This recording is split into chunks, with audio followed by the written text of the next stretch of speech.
Set the cheetahs on the loose.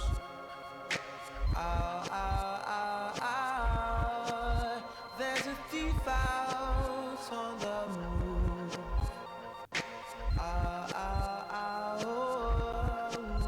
Underneath our legion's view.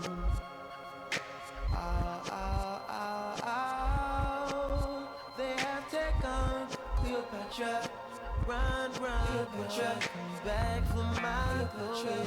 Bring her back to me.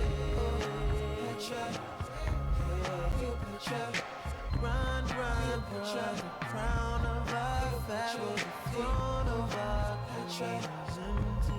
Cleopatra.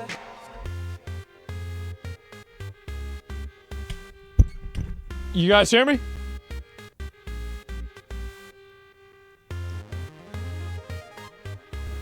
Yep. What's up, boys? How y'all doing?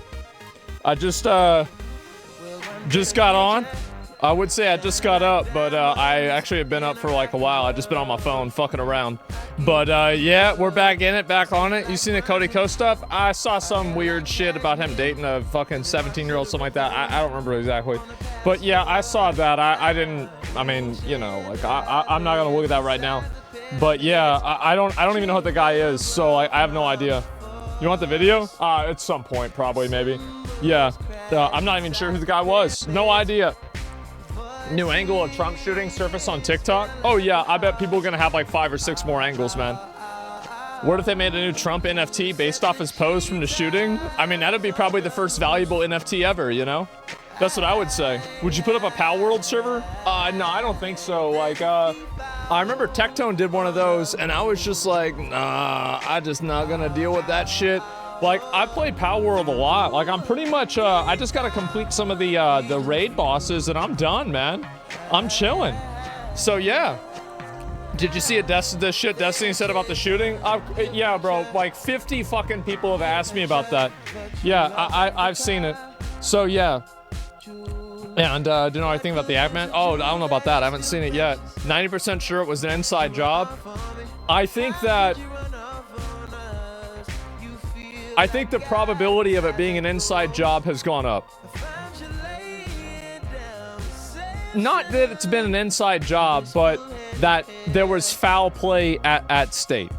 Like, there was some degree of foul play. Something happened. I don't know, right?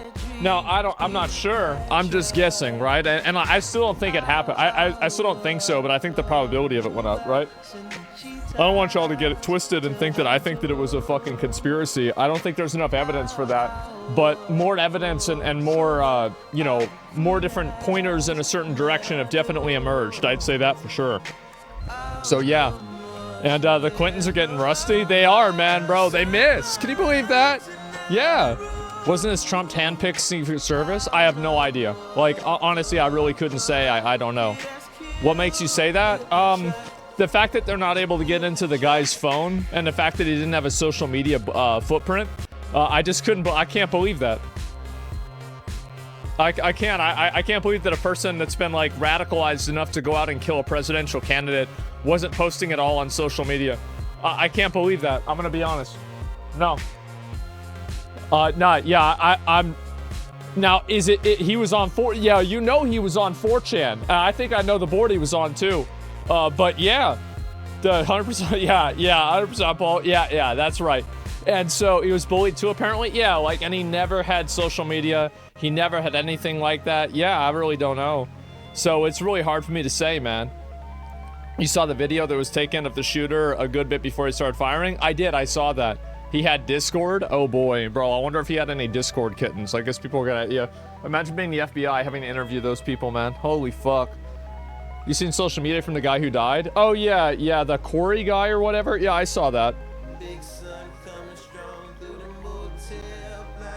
Seemed like you're run-of-the-mill 40 to 50-year-old conservative social media user, you know? Nothing really crazy, nothing super good, nothing super bad, just your 45-year-old conservative social media user. Nothing really crazy about that, yeah. Do you listen to Frank Ocean? You realize I listened to this when I played Path of Exile in closed beta. Yes, I know who Frank Ocean is. Of course I know who Frank Ocean is. No fucking shit. Who doesn't? Yes, obviously. What do you mean? What are you talking about? Yeah, bro, I've been listening to this shit forever, man. Like, I've always listened to all kinds of music, man. Yeah. Yeah, never heard. Yeah, I would listen to the. And I remember I would farm Vol Pyramid, listening to the song Pyramids. I remember that shit so well. Yep, there it is. Whoa, you know one of the biggest artists? Yeah, I know. Isn't that crazy? Like, how many people listen to this dude? 35 million people. Yeah, bro, imagine not knowing Frank Ocean. Holy fuck, man. Yeah, is in Apple's top 10 of all time? Oh, the Channel Orange? Yeah, no doubt.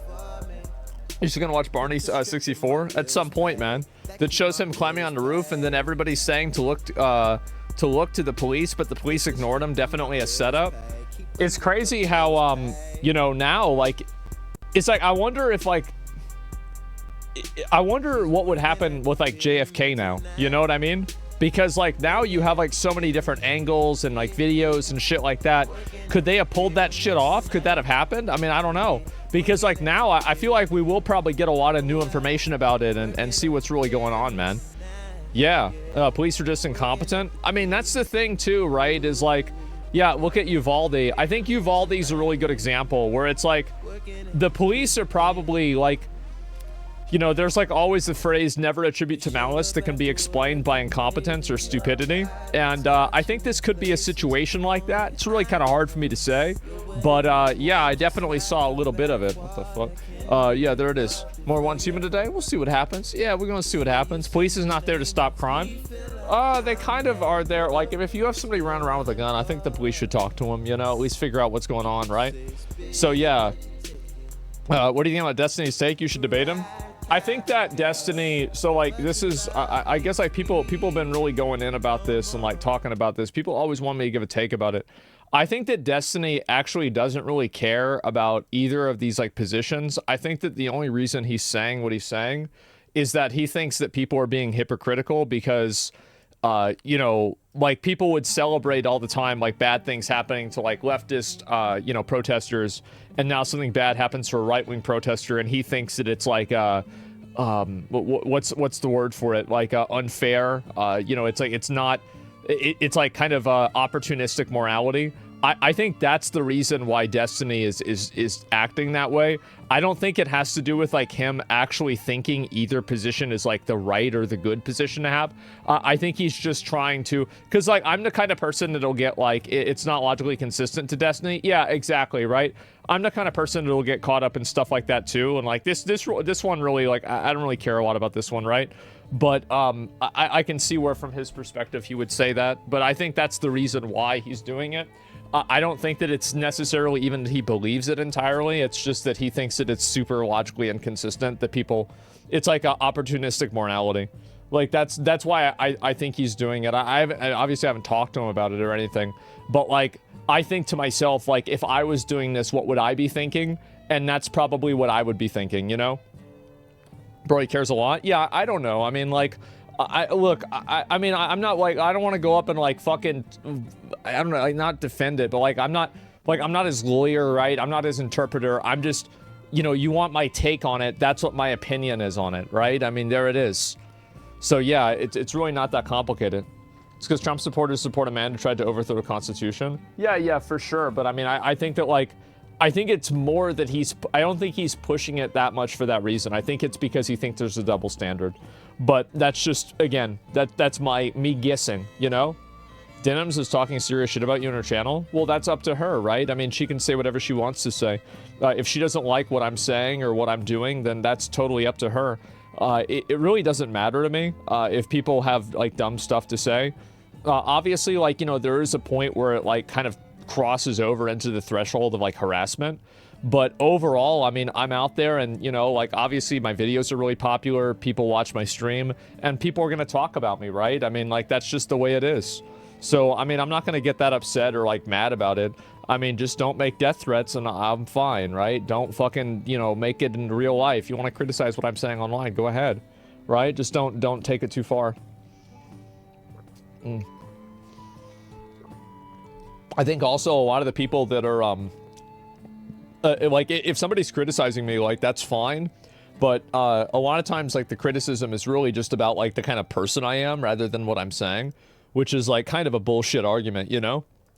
You thought about doing a guru podcast? No, I mean, like, anybody, like, I mean, what do I know, right? I mean, what does anybody know? How can I, like, I can give people advice. I was going to do the advice stream things, but, like, you know, what do I really know, you know?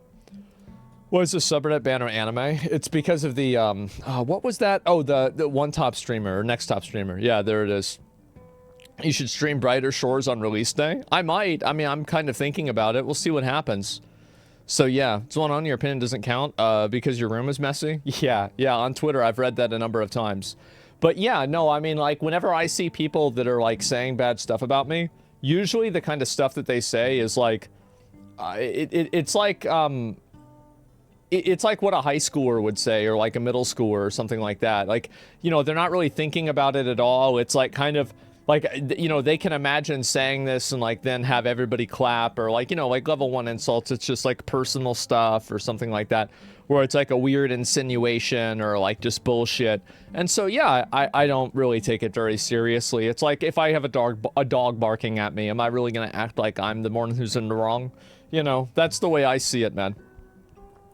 They have no argument, so they attack you for your room. Yeah, I mean, like, and people always have things to attack me for, right? I mean, I'm a degenerate, so they have plenty of ammunition. So yeah, that's basically a dirty room, ugly and bald. That's right. There you go. That's the trifecta right there. Massive protests in Milwaukee. Yeah, I'll have to look and see about that. Level 1 insults. Yeah, exactly.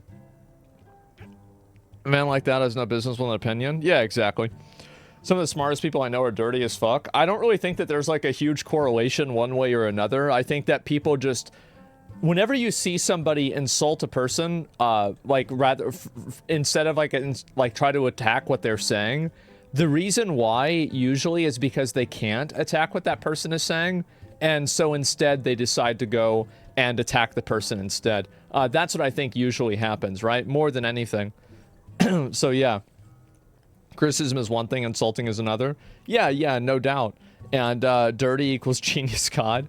Yeah, no, and I mean, I think that this is the this is the way that a lot of people are. And also, like, I'm the kind of person, like, I'm an asshole. I'm very abrasive. Everybody knows that about me. It's not like it's a fucking secret, right? Like, I've always been like this. I've always done stuff like this. So, yeah, you're a white dude, so your opinion doesn't matter to them. True, unironically. There's a lot of people that are actually just racist. You're totally right. And so, if I'm going to sit around and get mad about that or get upset about that, I mean, the reason why I don't really care is because a lot of the people that criticize me, I think are just stupid and, like, not really...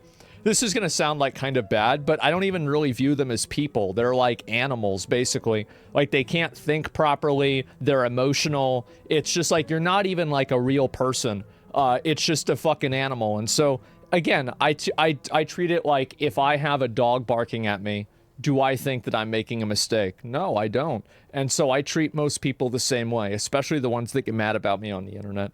And so that's, yeah, they're subhuman. Exactly. Yeah, I genuinely believe that. And, yeah, I pretty much do. So, yeah. Do you think being an asshole is an animal? No. I mean, like, I'm an asshole and I'm an animal in other ways, right? Yeah. Base dehumanizing your enemies? Well, it's not really dehumanizing. It's just being fair. And so, I don't, and again, it's just my opinion, right? I mean, it's not like I think that they should go to the pound, but, like, if you want my opinion, that's my opinion. So yeah, that's the way I see it. So yeah, animal bad? No, usually I live like an animal. That's about it. Yeah, they're looking for issues, they don't want to find them inside of them. Yeah, exactly. I have to like them on down, we get treated by them. Bad take. Oh, you're not happy about that? Yeah, I really just don't care, to be honest with you. But yeah, that's always the way that I've looked at people like that. I treat them as, I honestly, I think of them as subhuman. I don't even really take it seriously or anything. Yeah, that's the absolute truth. So yeah, let's see here. I'll look at the rest of this. New Trump tweet about Kennedy. Oh no. Oh no. Really? About Kennedy? I wonder what this is gonna be about. Oh boy. Here we go. Let's see. It's a good tweet. In light of what's going on in the world today, I believe it's imperative that Robert F. Kennedy Jr. receive Secret Service protection immediately, given the history of the Kennedy family. This is obviously the right thing to do. Man. Yeah, you know, because like that thing that happened, right? Yeah, it's a good point. And no, he's right. He absolutely is right. We record podcasts? Yeah, later on today I will be. But not for a while. Shouldn't you listen to their argument and see if they have something intelligent to say? Yeah, I do. And this is my conclusion after listening to it, right? Of course I listen to what people say. I just don't really care or agree with it, right? That's about it. That's on Cody Ko being exposed as a predator. I don't know anything about that guy, to be honest with you. So, like, I just woke up, I saw, like, 2 tweets about this, and I think, like, Critical made a video about it. And I didn't really see what happened or anything like that. And so, yeah, I'll probably look at that later on today. But, yeah, I'm not really sure. You gonna aggress Destiny at all, or did I miss it? Bro, why is it that so many people want me to give a take about, like, Destiny's tweets? I find that to be kind of shocking. Like, yeah, I'm very confused.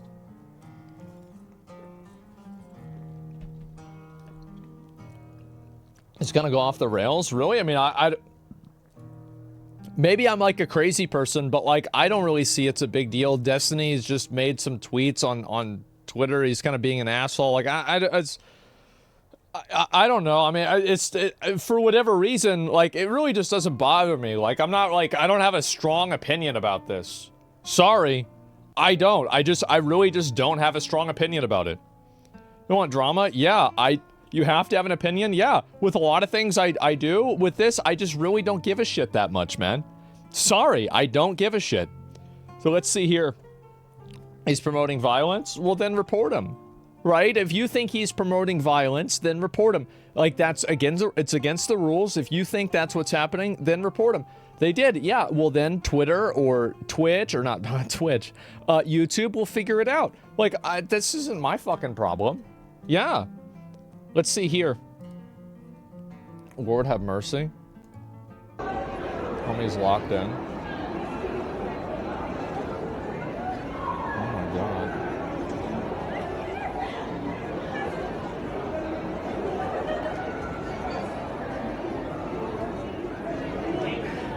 Nikkei cosplay? Yeah, I mean, to be fair, I mean, those are pretty good. I'm impressed.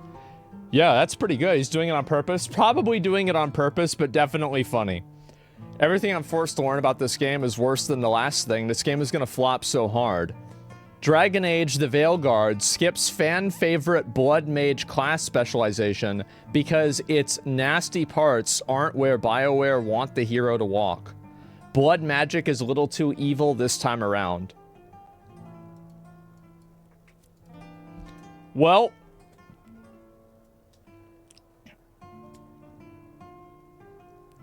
I hope nobody's surprised, right?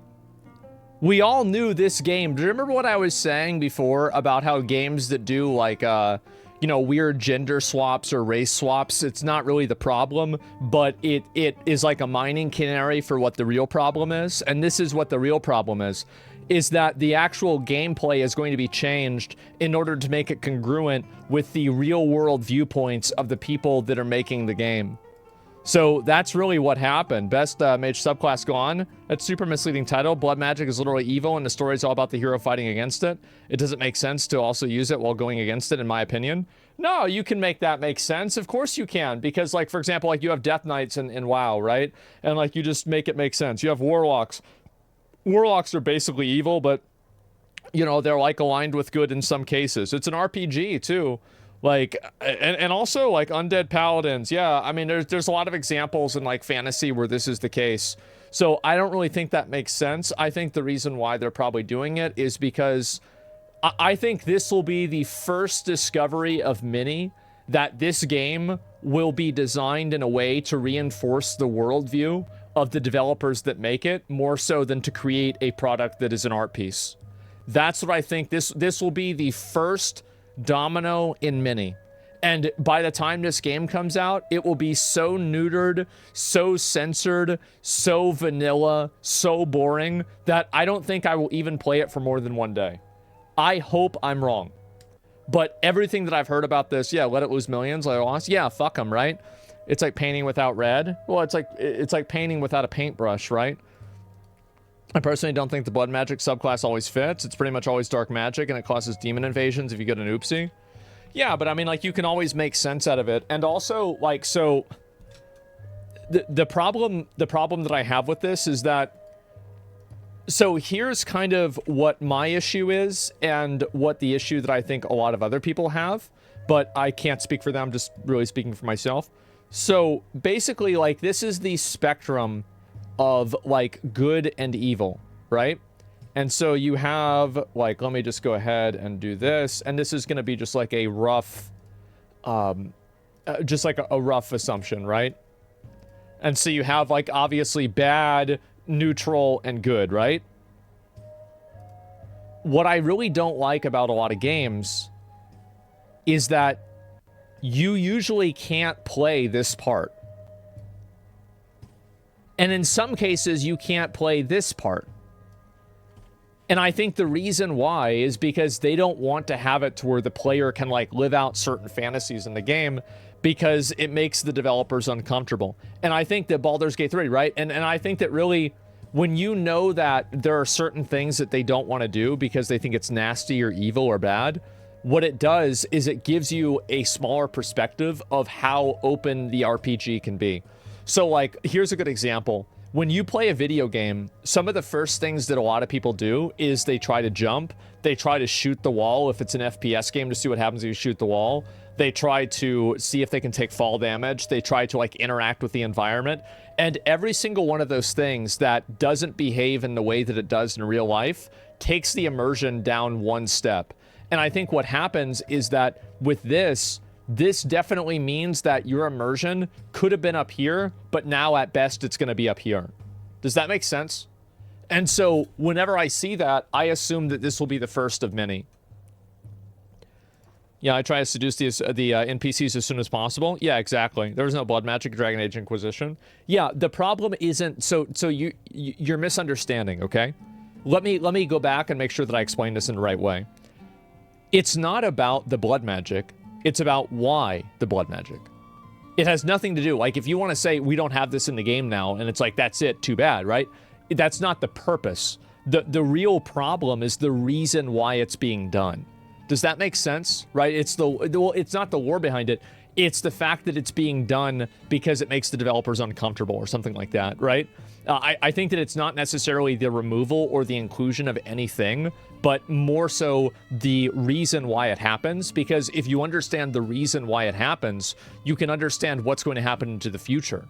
And I think that's why people are concerned, is because they see what's going to happen in the future, and they say, holy fuck, this doesn't look very good. So that's the perspective that I have, right? That's the way that I see it. Hopefully that makes sense.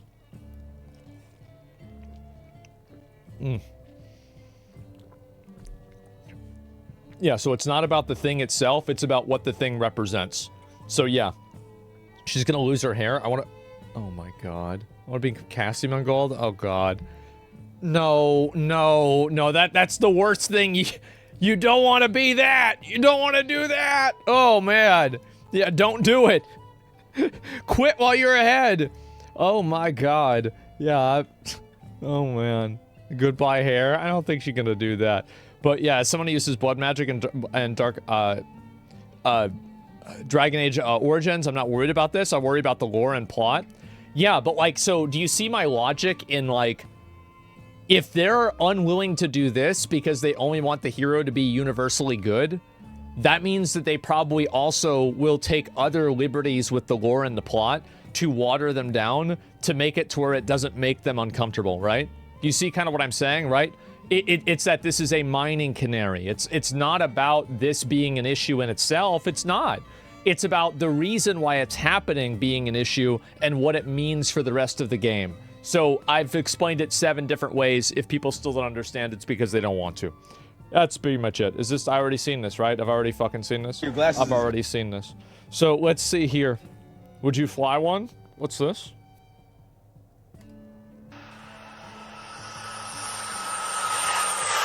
That's a big one.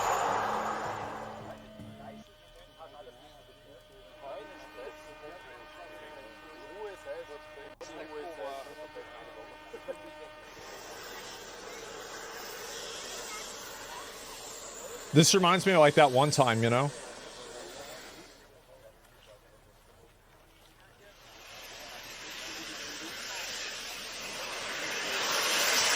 Yeah.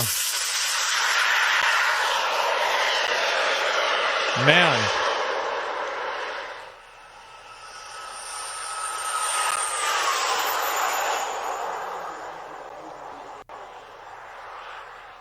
I feel like something that big, I mean, there's got to be at some level like a, I'm actually surprised flying something this big around isn't illegal. I mean, this is probably like private property and it's like way far off in the middle of nowhere. But like my understanding is like the way that like there's like air traffic laws is like, they're really serious. So I'm actually kind of surprised to see this, but I don't really know what I'm talking about, right? I've just read things in articles and stuff. It's just surprising for me to see it.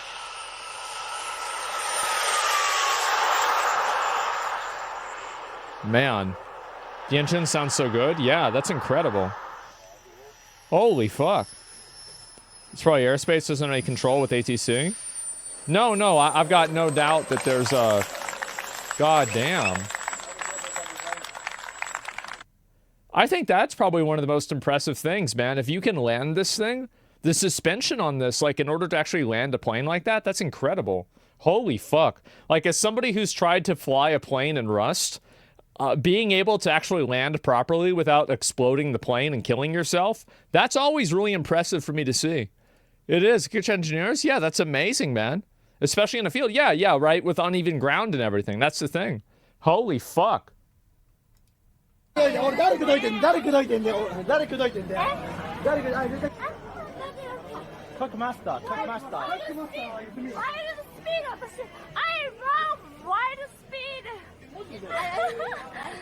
love what? Hey. No, it's okay. You have a husband. Don't look, stop. You have a husband? God damn. So drunk? Yeah, bro. Like, yeah. Oh my god. Is she special? Did she say white speed or something like that? Yeah. What the fuck? What's she saying? Oh my god. Yeah. Disgusting. I think that's what it was. What was she speaking? I don't know. Probably in Japan, right? I don't know. But yeah, I'm assuming this is like what, Jake and Bake or somebody, right? I mean, like, yeah, that's pretty fucking funny to see. She's talking about the white guy in the movie Tokyo Drift.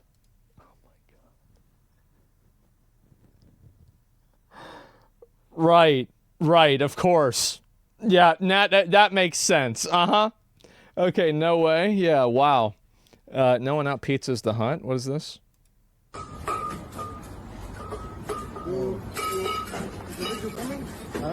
Coming? Yeah, it's coming.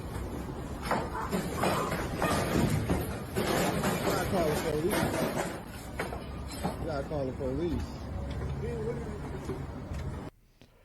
I guess they wouldn't take his, like, coupon or something, right? I mean, I don't know. This seemed pretty normal. I mean, this is just, I mean, this is what you gotta do, right? I mean, like, you have to do this. I mean, this is just, yeah. That's some good crack. I mean, you gotta think about it, right? I mean, I wonder what's going through this dude's head. You know, like, is this a good outcome or a bad outcome to the drugs that he's on? He's on fent for real? Yeah, like, I wonder, like, after, you know, because he probably, to be fair, he'd probably be in jail after this, right? When out pizza's the Hut? Yeah, it's coming. Oh my god, bro, like, that fucking... Man. You gotta call the police. Definitely not a good outcome? Yeah, bro, this guy's gonna be in jail. Well, there it is. I wonder where the workers are. They probably just, like, went in the bathroom, locked the door, called the police. Bro, like, I'm getting paid, you know, $13 an hour. Like, bro, like, I'm not gonna fight a zombie. Yeah, bro, I'm not about to go in there. I'm not about to fucking have somebody go World War Z on my ass. Fuck that. I'm sitting in the fucking bathroom. Yeah. They bite? I mean, I would expect that. My patience is... What's this? Oh, God.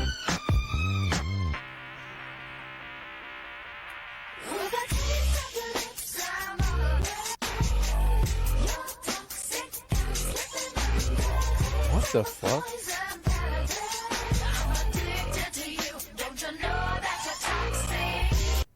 I'm gonna be honest, like, anytime I see anything with a dentist, like, I can never relax. I can never, bro, I'm on high alert.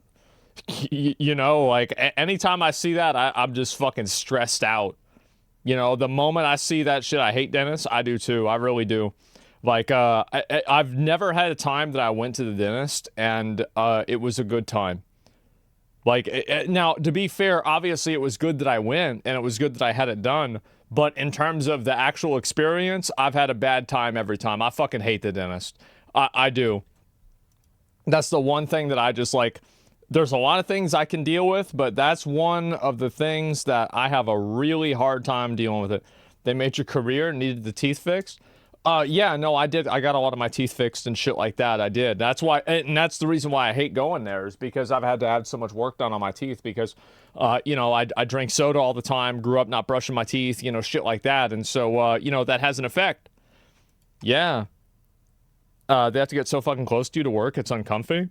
I don't, like, and this is, like, maybe a weird thing, but, like, I don't get uncomfortable whenever people get close to me. I just don't, right? It's not, like, I do whenever they're trying to look at me, but, like, just having, like, physical contact with the person, that doesn't bother me. But, like, if they're trying to look at me, if they're, like, right there, that's, like, weird for me. But other than that, it's fine. Wife needed her teeth fixed, like, $10,000 later, we're good? Fuck. Time to de-escalate? What's this? Who built the buildings? Mexicans. Who planted rice? The Asians. And would you ever get pegged?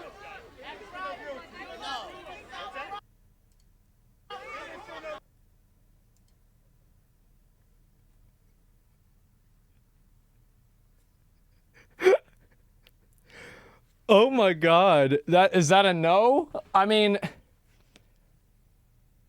it's not a no. It's not a yes either, but it's not a no.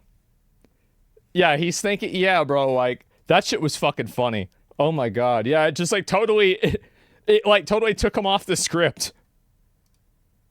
You should think this is so unrealistic. This isn't gonna be Biden going up the stairs, right? It's not gonna be Biden. Okay.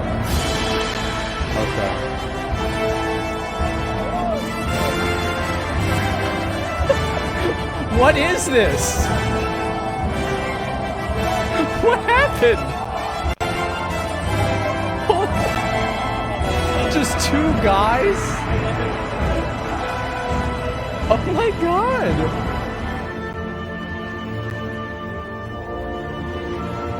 Holy shit! Look at the guy! And he's got him!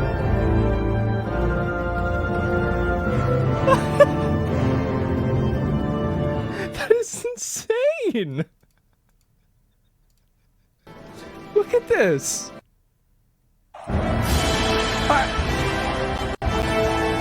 It's actually... Yeah, it's actually one big fat guy. Holy shit. Oh, it's a yeah, bro, that's the final boss right there. Holy shit. High ground is massive. He's the tank? Yeah, I guess so. Oh my god. Try it in an American accent. Alexa, play... No, do it Scottish. Alexa! You didn't even listen to me. Alexa, play... So, it's a drunk Scottish woman arguing with her fucking AI machine. Something's cooking in my kitchen on Spotify by Dana. Yeah, play it! I can't find Something's Cooking in My Kitchen by Donna on Spotify. It's no Donna. Alexa, play Something's Cooking in My Kitchen by... You know what this reminds me of?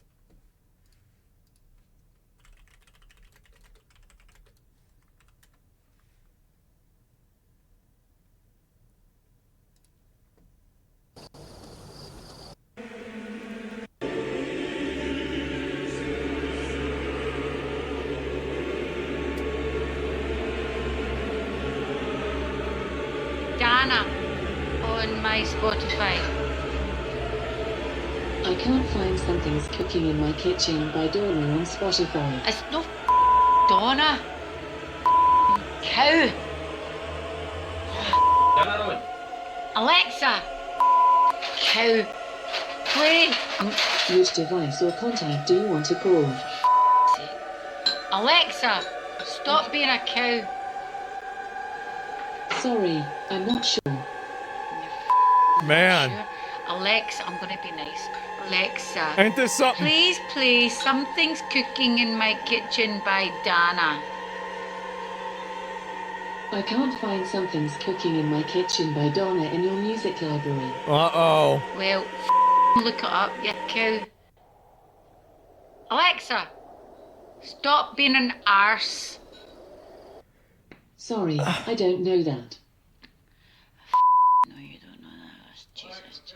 How do you record this? How do you record yourself getting in an argument with your speaker and then you put this, you are the one, you record this. Why would you put this on the internet? It's a joke? Nah, the way she's talking, the bottle with the little prescription cup here, probably for cough syrup. Like, I honestly think that she's just a tweaker. I do. I could easily see this in real life. I don't want to hear a bloody well joke. I want her to play. That song popped into my head when I was cooking. I want to hear that bloody well song. I need to do it in an American accent. English or American? English. Oh, Christ. English. No. Alexa, play Something's Cooking in My Kitchen by Dana. Here's a sample of Something's Cooking in the Kitchen. God, see, you just hate Scottish people, you cow! Yeah, so anyway, that's pretty much about where we're at, guys. Yep. The more things change, the more they stay the same. 1916, Einstein wrote down an equation for the stimulated emission of light, a minor branch of his total work. And there it lay there with other quantum physics discoveries, and why, who cares? 40 years later, it is the foundation of the laser. The laser is invented based on that equation. What about a lightsaber? Was Einstein thinking, barcodes? Yeah, that's what I want to do with this. These are not his thoughts. Approximately 1/3 of the world's GDP is traceable to information technology, itself only enabled by what physicists were doing in the 1920s. And if you had asked them, how's it benefit me, they would have no answer for you, and then you'd pull the budget from them because you wanted it to help you that day. And I'm saying, when you're doing frontier research, you cannot require it to assist you that day or even in the foresight of what anybody has in that moment. He is completely right. He's absolutely right. 100%. Yep, absolutely. It's not even a question. It's not even a maybe. It's so fucking obvious, and there it is, right? Yeah, smart as fuck. Yeah, exactly. Scientific research in general. No, he's a great, some people might not like him for some of his takes on things, but I actually think that he is a really great advocate for, like science. He's like a very big into like science advocacy, right? I think he makes great cases for like why science and physics and things like that are important, for logic. Yeah, exactly. I think he does a great job for that. Yeah, he's a good communicator with it. Yeah, exactly. Scientific literacy. That's a really good way to say it. Yeah. Baldur's Gate 3 won so many awards that it started to affect development, forcing Larian to send rotating teams to devs to ceremony. Oh my god. Why am I not surprised? Yep, there it is. Oh my god. Yeah, what an issue to have. Yeah, I guess so. You should know this. What is this?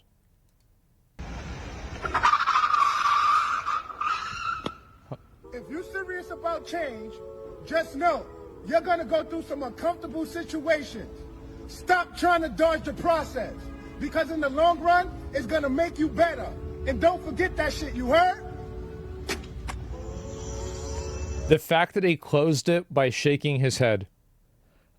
Oh my god. Oh my fucking god. That shit, yeah, goddamn. Based? Absolutely.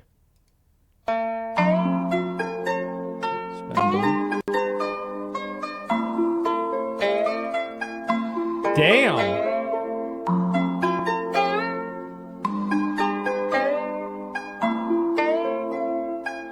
I'm actually really surprised that worked.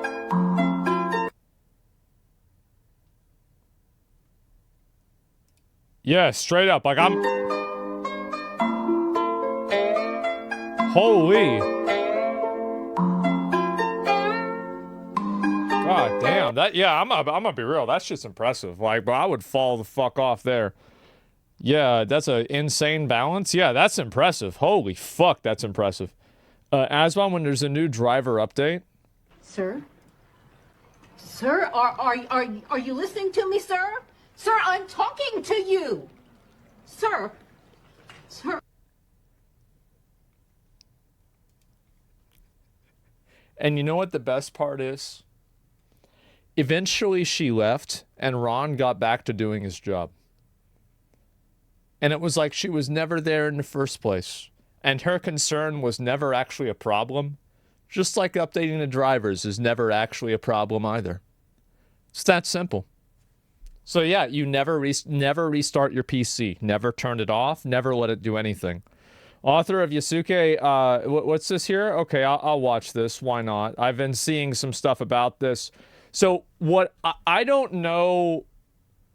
There are things like this that genuinely make me believe that we are living in a simulation. And I want to explain why. This guy has an eerie resemblance to Tom Cruise, who was in The Last Samurai, that people reference as also being fake for like Assassin's Creed. This really gets me fucked up, man. Like, how does this... There's no way. Like, so then the movie star about like this fake Japanese history, and then there's another guy who looks the exact same who's also doing fake Japanese history. Like, what are the fucking odds? I swear to God, it's so weird, man. But Tom Cruise wasn't the last samurai in that movie. Doesn't matter. That's not the point. It's just weird. Wake up, you're in a simulation. The agents have found you. I don't know what to say. It's so weird. Low odds doesn't mean impossible. I mean, every day the probability gets higher. It's weird.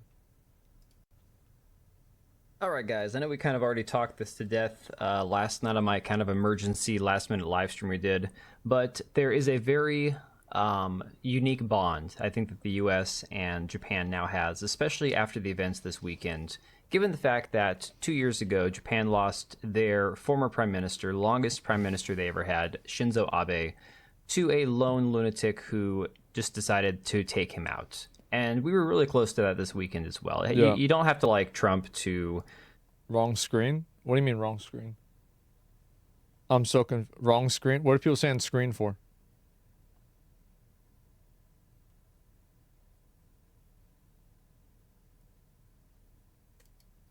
Understand the... Yeah, he's just looking at this right now. He's talking about this like... Guys, you realize this is the Shinzo Abe guy he just mentioned, right? This guy used to be the prime minister of Japan. Nobody even knew this. So people thought I had Twitter open. I was thinking about something else. Yeah. This guy got shot like 2 years ago. A guy made like a homemade gun. He was assassinated. He was.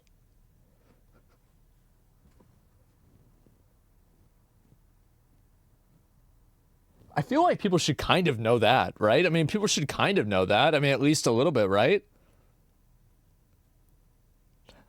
I don't know. I mean, that's just... I play WoW? Massive okay, well, implications this has for our country, learning as a nation, experience. as a people, just absolutely shocked pretty much everybody. Whether you celebrated it or you were, horrified by it, there was a lot of visceral reactions to it. And so, of course, Japanese people, I put this post out there talking about Shinzo Abe, and the Japanese have been very humble and very thankful and appreciative that Trump survived, and very, grateful for people mourning the loss of Shinzo Abe in such a manner. So I think it's a very good time for people to come together and bond over some, common threads that we have as humans. Whether or not we all feel the same about individual people is a whole nother story that we're not going to get into. But this connection between the West and Japan has a lot of different implications when it comes to culture and politics and entertainment and video games. And we've talked a lot about Assassin's Creed Shadows and the attempt by Westerners to try to essentially colonize the history of Japan. What he's talking about? No, I actually think that he brings up a good point there. I don't think that was an unreasonable or out-of-pocket thing to say. I think really this is something that a lot of countries have had to deal with, and I think that America has had to deal with it a couple of times, right? But it's kind of like a shared experience, because it's so abstract. Only with this character Yasuke, who it's been basically exposed to this point that the entire story was made up. The fact is, the only thing we know is that the character, the person that was named Yasuke by Nobunaga, he was real. Whoever he was, where he came from, what his significance was, is between slim and none when it comes to his actual relevance to the people of Japan and their heritage. And so, of course, we have had a lot of coverage of this. I talked a lot about the fact that Assassin's Creed Shadows and Ubisoft decided that they were going to use a fake sword from... Just again...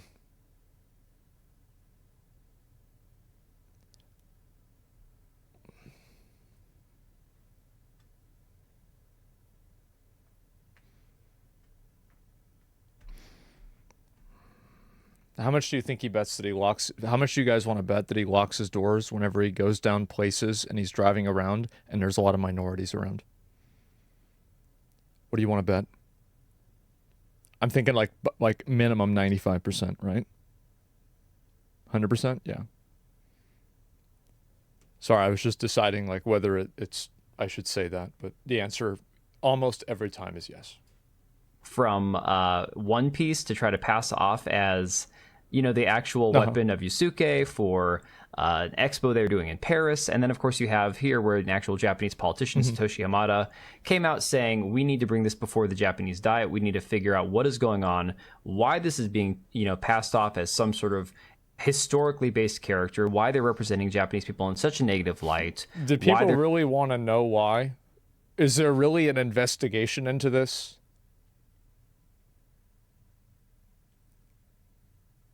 Does this really, do we really need an investigation to know why this is happening? The fucking thing that everybody knows? They're not respecting our culture and our history. To be fair, maybe in Japan, they don't have the same issues that we do, so it's not as obvious to them, to be fair. And, this has caused a lot of backlash all across the world, not just from Westerners, but from Japan itself. I mean, Japan is a country very proud of its history and its culture. It's very hard for me to know how much of the outrage is actually from Japan, because I remember looking at one of these, fucking polls or, petitions, and, it showed the pictures of, the last people that have signed it, and it's, real Japanese people, and it's, 3 white guys and, a guy from South America. So, I'm not sure how many people actually from Japan are against this. I think that logically it would make sense that they would not like it. If I had to guess, I'm assuming that, this frustration is probably authentic. I just don't know to what degree. Sure. And so these people are unrelenting when it comes to pushing back against this nonsense and this revisionist history that's being, pushed on their society. Well, now the story gets even crazier because we've talked about this before, and I'll play a little audio clip just to refresh your memory of this Wikipedia entry, this video, sorry, not Wikipedia entry, this video about Wikipedia entries that were used to create Thomas Lockley's book, which is where the Yasuke character really began to take relevance Began So we'll with play a little bit of Wikipedia. this audio here. A lot of the stuff you see on Twitter, YouTube, and online articles actually comes from Wikipedia. But a lot of that information was wrong. It all goes back to October 22, 2012. Someone added a sentence to Wikipedia that said, when Nobunaga was convinced that this person really had dark skin, he valued him highly, named him Ieyasu, and kept him close. This sentence wasn't true and caused a lot of confusion. Then on June 14, 2013, someone changed the Wikipedia article again. It now said he was officially made a Bushi a warrior and kept close. This change made people think that Yasuke had become a samurai, and that's how the legend of Yasuke, the Black Samurai, was born. The next day, on June 15, another line was added to the Wikipedia article. It said, Nobunaga loved Yasuke so much that he intended to make him a lord in the future. In just one day, Yasuke had been promoted to a future lord, but this was completely false. Wait, so the guy wanted to promote him to a lord after knowing him for one day? I don't know. I feel like that's probably not what happened. So from 2012 to 2024. All right, I think that's enough of the video. Sorry for that alert that popped up, guys. I'm using Streamlabs to record my videos, so when a new subscriber comes in, that just happens never know. sometimes. So go back and watch the whole video from this guy Nikaido. You'll have to watch it with subtitles. I don't believe his original video is translated, but the person that did the interpreting here very much has it pretty close to the translation as far as what the subtitles, the closed caption said. So again, Wikipedia entries that were deceptively edited to fit a narrative that were then used by Thomas Lockley in his book were essentially created to craft this narrative, this story around this person, Yasuke, who this entire genre of fan fiction has just come escalating out of. It's just been like, oh my god, Yasuke, the Black Samurai. And it's fine. If you want to have a character like a Yasuke and make an anime about him, go for it. As long as you accept the fact that this has nothing to do with the actual history of Japan or this person. So now we're seeing Thomas Lockley on the run. The guy that wrote the book that a lot of this has come from. He has deleted his Facebook page. I think that this is a really big deal because it goes like, this is what I've said a lot of times of like what happens is that you have these people and they believe so much in their own ideology or in their own viewpoints that they're willing to lie and cheat people and do all kinds of crazy shit in order to achieve that goal. And I think this is like just another example where like somebody doesn't actually care about like what the topic is. They don't actually care about like what they're doing. All they're doing is trying to create trouble and start drama and push their agenda. That's what matters. See how easy it is to rewrite history? Very dangerous path. Yeah. Like, I don't know about you guys. Like, I just want whatever is true to be known.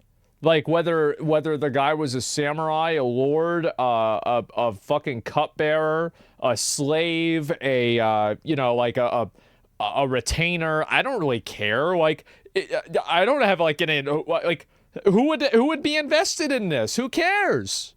I wasn't there. It's not my problem. You just want to know what happened. And Grum says the Japanese have been hammering the fact checks on Thomas Lockley, the historian widely cited by other papers, book, and official sources for the proof that Yasuke was a samurai. They say he is a fraud and have been finding out he's been editing Wikipedia under an alias Totori Tom to promote his books and papers. And this is something that... So he's editing a book that he made based off of edits, and then he's re-editing it now to cite him. So he's basically creating a human centipede, but he's the entire centipede.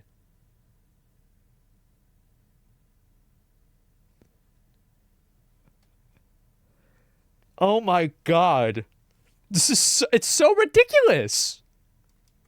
Various people have verified. Insane. So here you see it. This guy, who does this? Katsunori Yanagi, says it was discovered that Thomas Lockley, associate professor of law at Nihon University, fabricated a story on Wikipedia that Yasuke was a samurai. Of course, there's a video here. Unfortunately, there's not a link to it, but we can probably find that later on.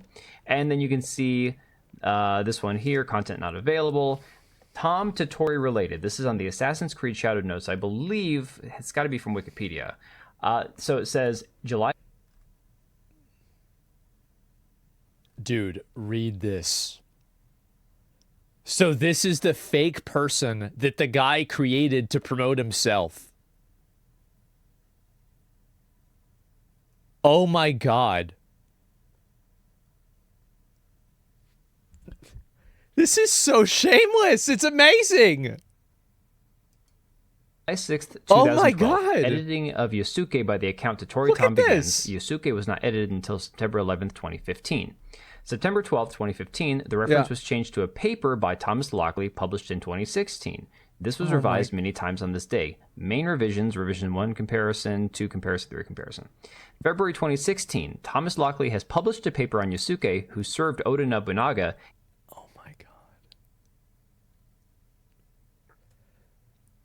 You know what's really fucking sad about this? Is the fact that he's so stupid that he didn't even try to edit other pages or change anything else other than the thing that he's focused on to make it seem like it wasn't about him. Like, you didn't even think about doing that. You didn't even try to hide this. That's, if only I could cite myself on research papers. That's my favorite thing that the media does sometimes, is like the media will report on something and like some guy will say, yeah, according to reports from like, yeah, this is unconfirmed. We don't really know that this happened, but one person says this. Then somebody else will report on that story and say, according to this newspaper, this happened, but it's unsubstantiated. And then also, then you have the third one that's like, according to this other newspaper and what we've been hearing from many other newspapers, it seems like this happened. It's just crazy. Like, how does this... It's like a game of telephone, but nobody's even trying to say the same thing. According to Entitled multiple The Story sources, of yes. Yosuke Nobunaga's African Retainer in the 91st volume of the Sakura Bunranso. Hopefully I pronounced that somewhat correctly. No. January 25th, 2017. Nobunaga and Yosuke, the Black Samurai who survived the Hanaji Temple, is now on sale. February 3rd, 2017, the reference was changed by Totori Tom from the article published in the Sakura Bunranso, I'm messing that up so bad, to Nobunaga and Yosuke, the Black Samurai who survived the Hanaji Temple. October 31st, 2018, Totori Tom added a link to Thomas Lockley's page. November 8th, 2018, Thomas Lockley's page was deleted from Wikipedia as it was deemed unremarkable. Totori Tom also participated in the discussion. Bro, that must hurt. Damn, bro. Like, you get your shit deleted because it's unremarkable. That's like, oh, that's one of the worst words you say to somebody. It's unremarkable. Discussion at the time. January 25th, 2019, Totori Tom introduces the release of the book African Samurai, The True Story of Oh Yosuke, my a legendary God. black warrior in feudal Japan, which is essential to telling the Yosuke legend to this day. So basically, Now, I'm not a big, I'm not a big Japanese historian, okay? So the Hanawaji Temple, was that where they killed Oda Nobunaga and he got betrayed and then he killed, is that when it happened, right? And if Yosuke was there and he wasn't killed, because if I remember right, Oda Nobunaga killed himself before they got to him, which implied that they were going to kill everybody. So if they didn't kill Yosuke, wouldn't that imply that his role was pretty minimal?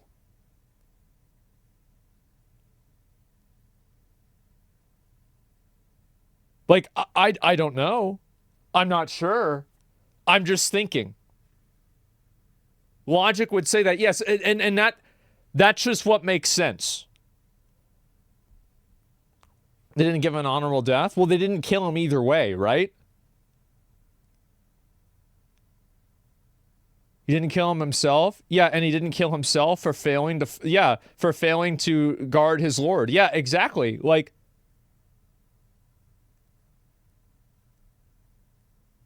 you could argue that Nobunaga wanted him to leave too?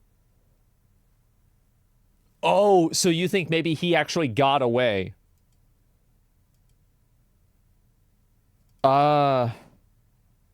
Maybe, right? Who knows? Could have roached out? Yeah, maybe.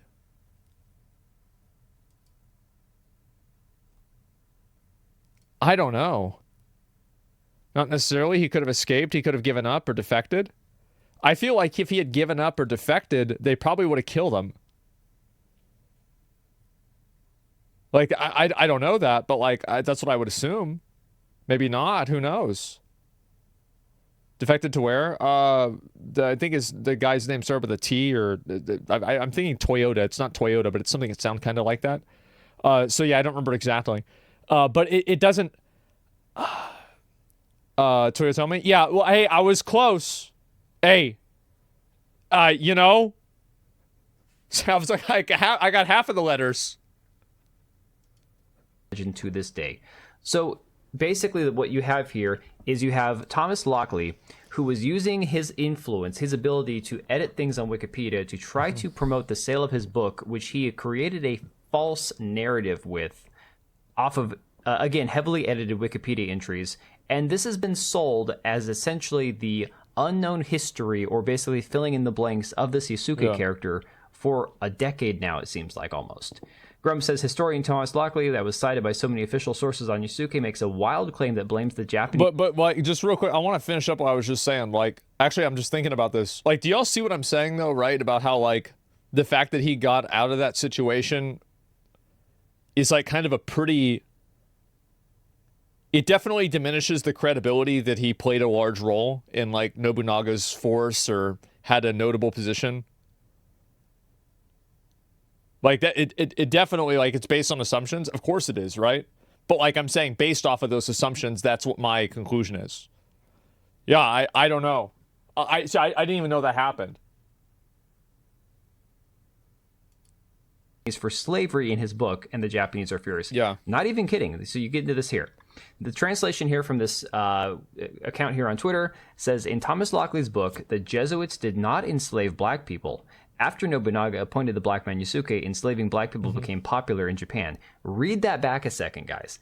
After Nobunaga appointed the black man Yusuke, enslaving black people became popular in Japan. But this is bad. Seriously, it's really bad. Aren't they just blaming black people for the culture in which white people enslave black people? No, this is serious. I've got to listen to that again.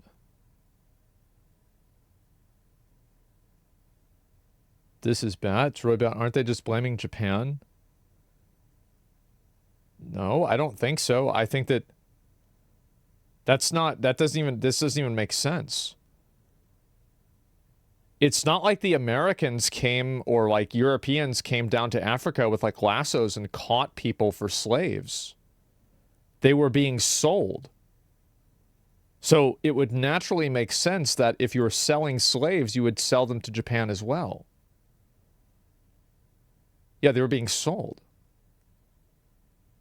Yeah, they did though. I mean, I'm sure, right? But a lot of it was like most of these people were being sold. Like my understanding is a lot of the slave trade was done by people that were in Africa that had, you know, like somehow subjugated other people and they were selling them. That's my understanding.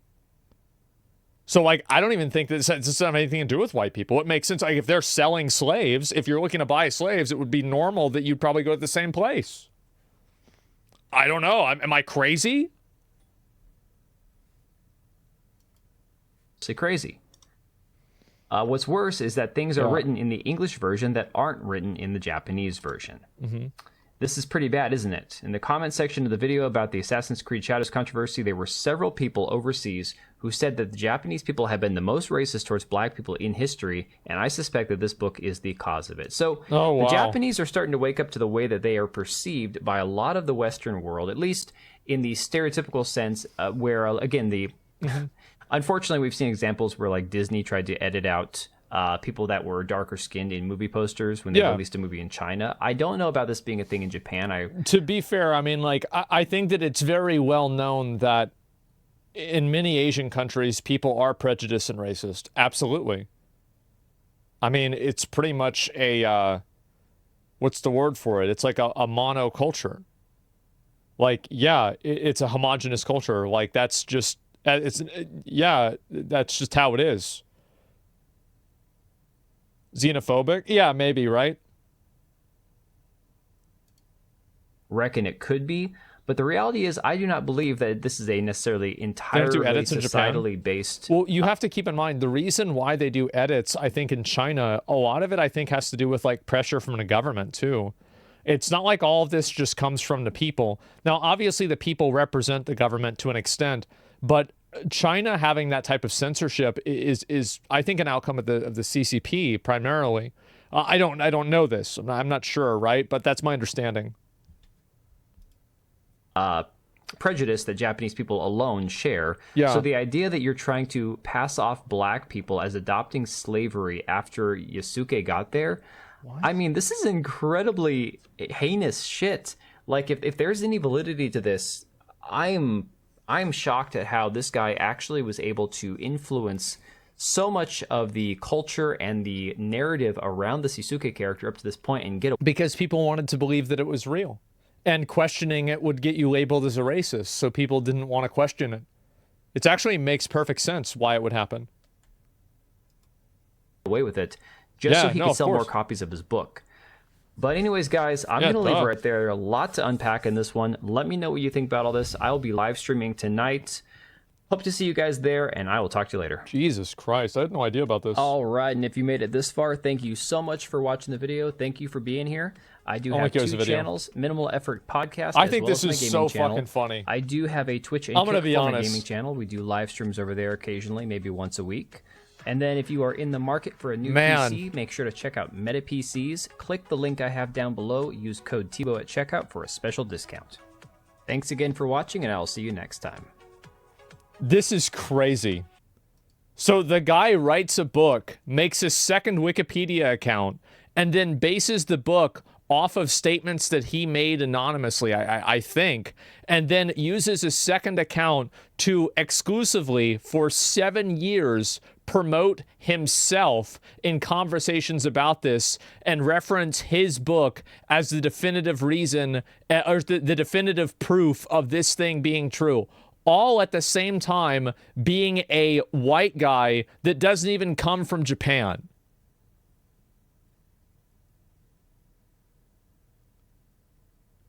Incredible. Absolutely fucking incredible. Wow. Academics do this all the time. I'm sure it probably does happen, and it's also stupid when they do it too.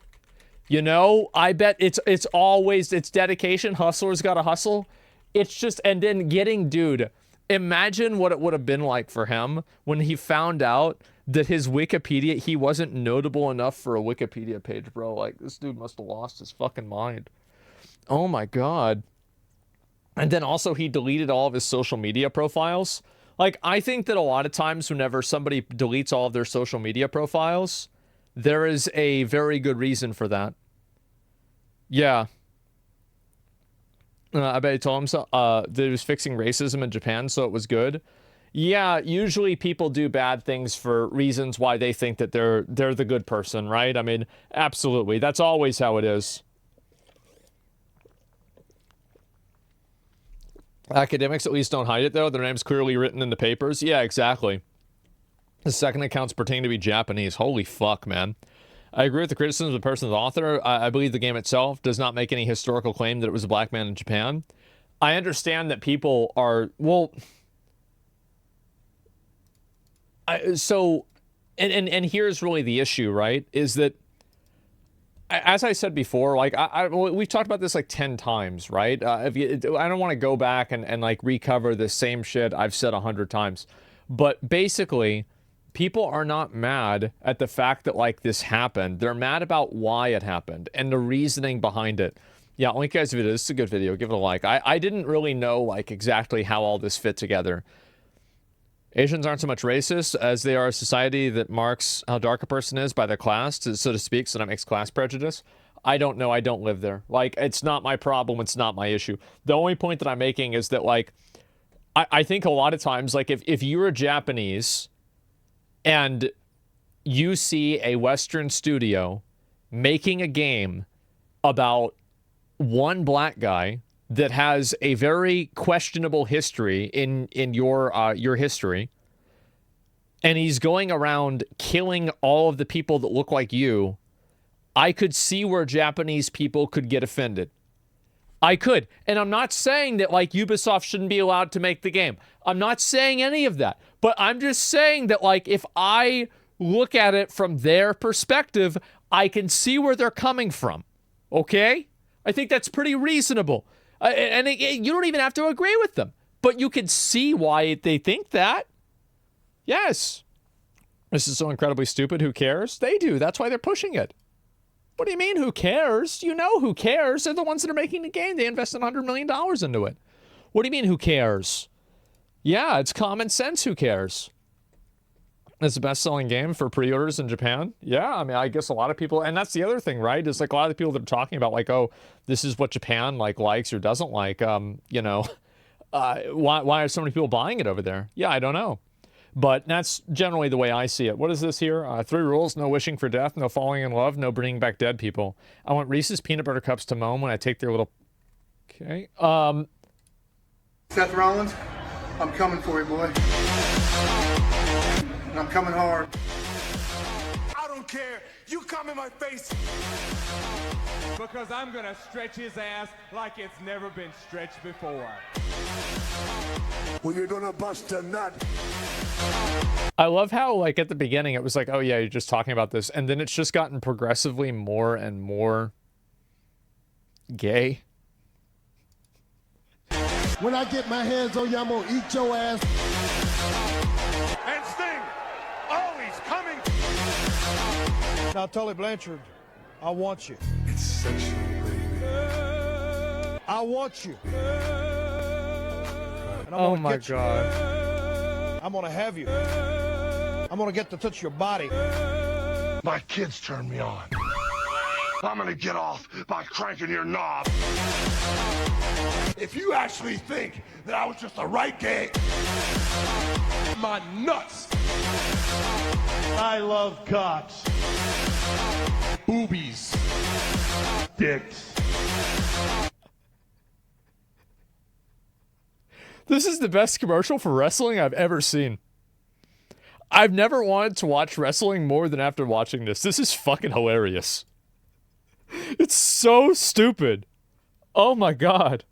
No, it's curious? Yeah, I know. Holy fuck. Avengers, what's your superpower? Black Widow? Not a mask, that's his face. Take it in, folks. Deja vu all over again. I'm gonna be real. I actually really appreciated Black Widow and Hawkeye in the Avengers because whenever they would come on screen, I knew it would be okay to walk away from the screen for a while because nothing important was gonna happen. Yeah, there is really no reason they needed to be in the movie. They didn't really do anything. They're just like, they're not as good as Iron Man. They're not as good as Thor. It's not as good as the Hulk. It's just really, I mean, I don't know, like, not as good as Doctor Strange. Definitely not as good as Doctor Strange.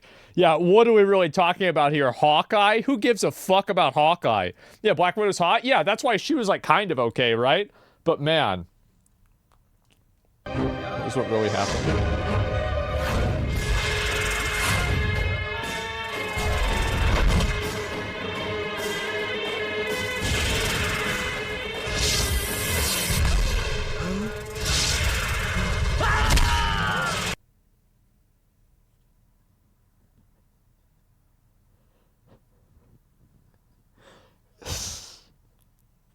It's so fucking stupid, man. Bollywood goes fucking hard. Yeah, bro, like, they just...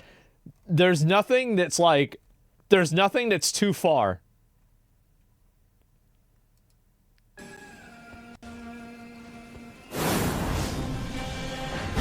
Man.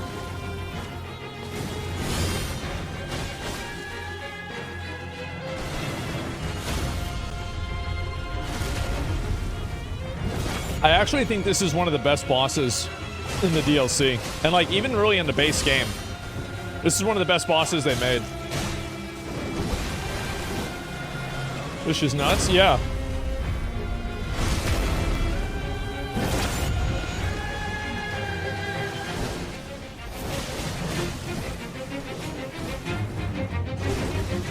Jesus.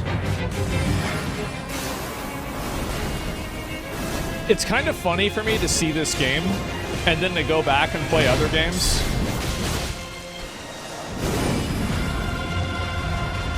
You know?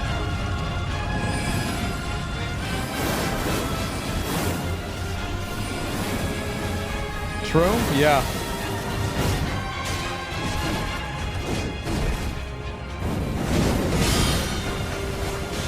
Like, in my opinion, I feel like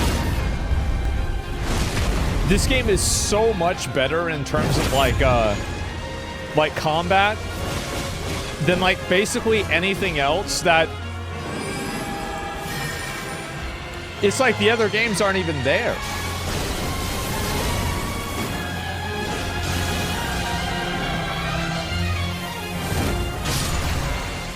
I think I watched this before because I remember that ending, unless they did it again.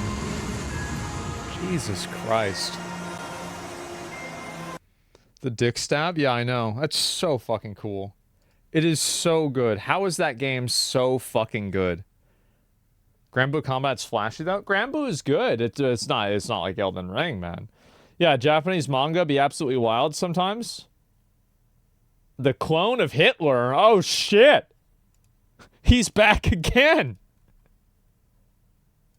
That's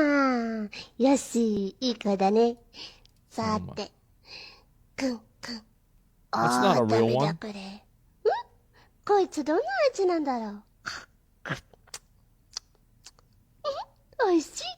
Oh my... Okay. Kind of feels emotionless playing it sometimes. Also, the lack of traversal mechanics is bothersome. Oh, to me, I thought it was fine. What's this? When a wombat is attacked by predators, it will just run back to its den and plug the entrance with its butt, because much of their butt is made of thick cartilage, which is apparently quite scratch and bite resistant. And if a predator manages to stick its mouth in the den, it will use its butt to crush the predator's head up against the ceiling. Wombat will just kill the predators by twerking them to death.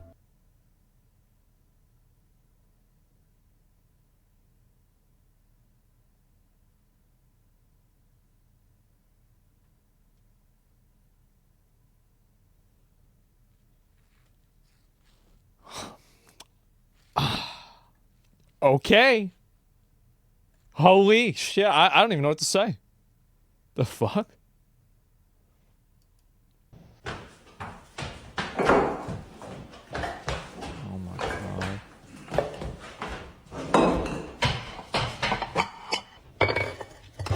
Bro, you let this thing in the house? This is gonna... Bro, look how...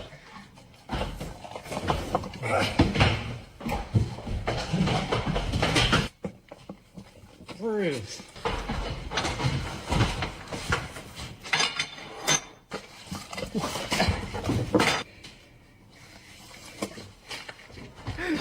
Nasty. No.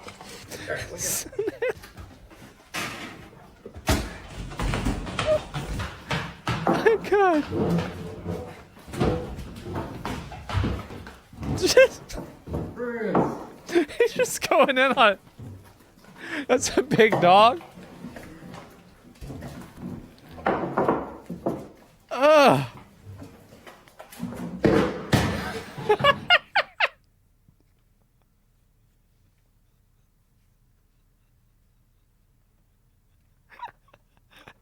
Oh fuck! It tastes so good. This is the real reason why people eat cows. Holy fuck, man! How fucking annoying! Bro, that's relentless, yeah. It's just thinking about food, man. Oh my god.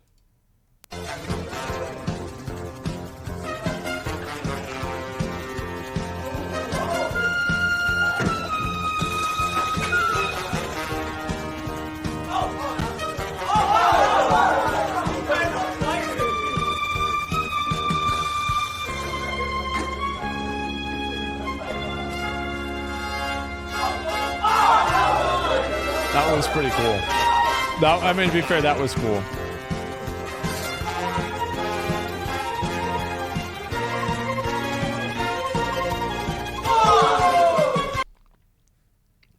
Man. Better than the Acolyte? I guess so. Holy fuck. Gotta be betting on it? Yeah, probably. Low rider. Oh, is this the bouncy car thing? Yep. Are they supposed to do that? Oh shit! Get on your feet! Get on your feet!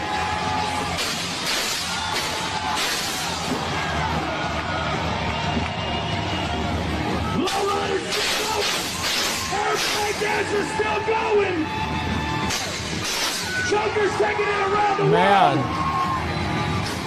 Is USA Motorsports done? Oh, yeah! Jesus Christ.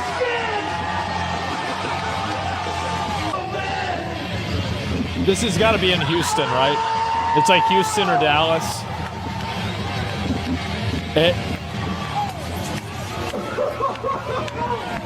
It's in Austin. Come on, guys, let's push it.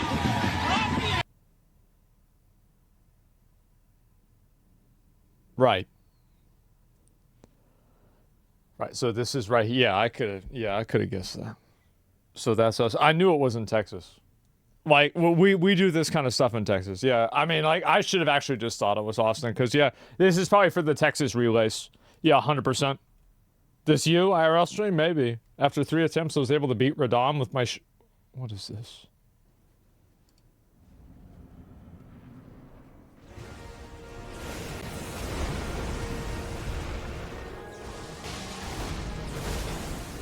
So he's just throwing pots at him?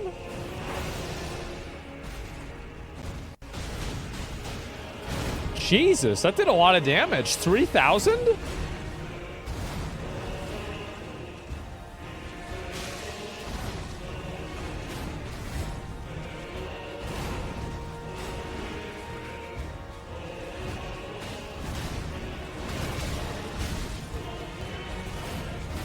He doesn't even attack. He just throws things. Man. Holy damage? Yep. He's almost out of stamina. I like how it's just, like, he's got another shield on his back.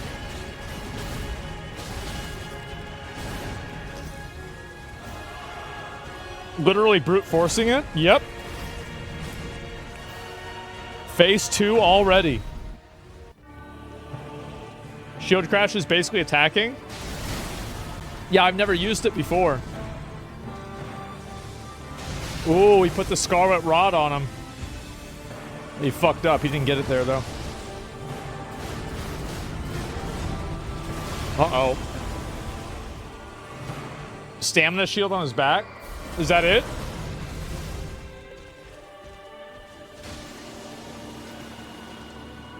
Uh-oh.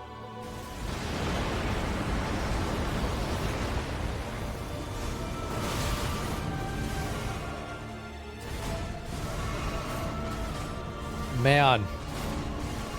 This guy just doesn't give a fuck.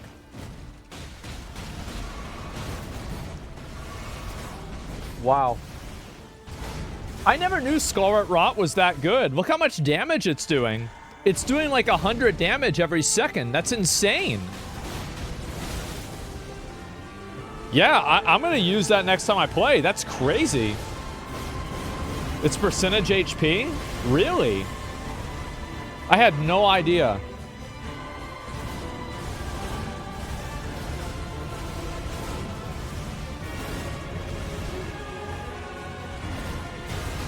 Man. It's always funny for me to see people with like really stupid builds fighting against this boss. Because like watching people like struggle against it for like hours and hours and hours. And then seeing these stupid fucking garbage builds that are just destroying it with no effort. That's how my Dawn goes down? Yeah. Like Amaru, yeah, it took Amaru like 11 hours to beat this boss. Which was crazy because she did really well for the rest of the DLC. But, man. Not on that boss. This is the fun of the game? Yeah, I know, with one eye. Yeah, true. Yeah, she was nerfed a bit, true. He doubled their deaths? Jesus Christ. Yeah, because before then, she was doing really well. Too bad. My build was just fine every boss. Well, hey, I mean, like, whenever I swap my build over, it only got more powerful. It was crazy how good that build was. Ooh. Like, to be honest, I don't even really know what this boss does. I'm not really sure. Like, he does, like, yeah, I've watched some people kill him. But, yeah, I mean, I really don't even know, like, what... I guess the jump is like a grab or something? Like, I don't know. How many attempts did you do on this boss? I think people said like 5 or 6 or something. The first time I fought him, I got him into phase 2. Is it 3? Yeah. I wish they put the phase 2 hair in the armor set. That would have been really cool. Yeah.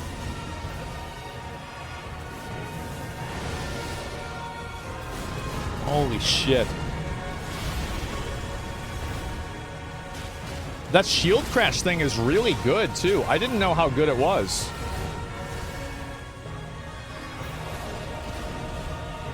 That was a good jump. God damn.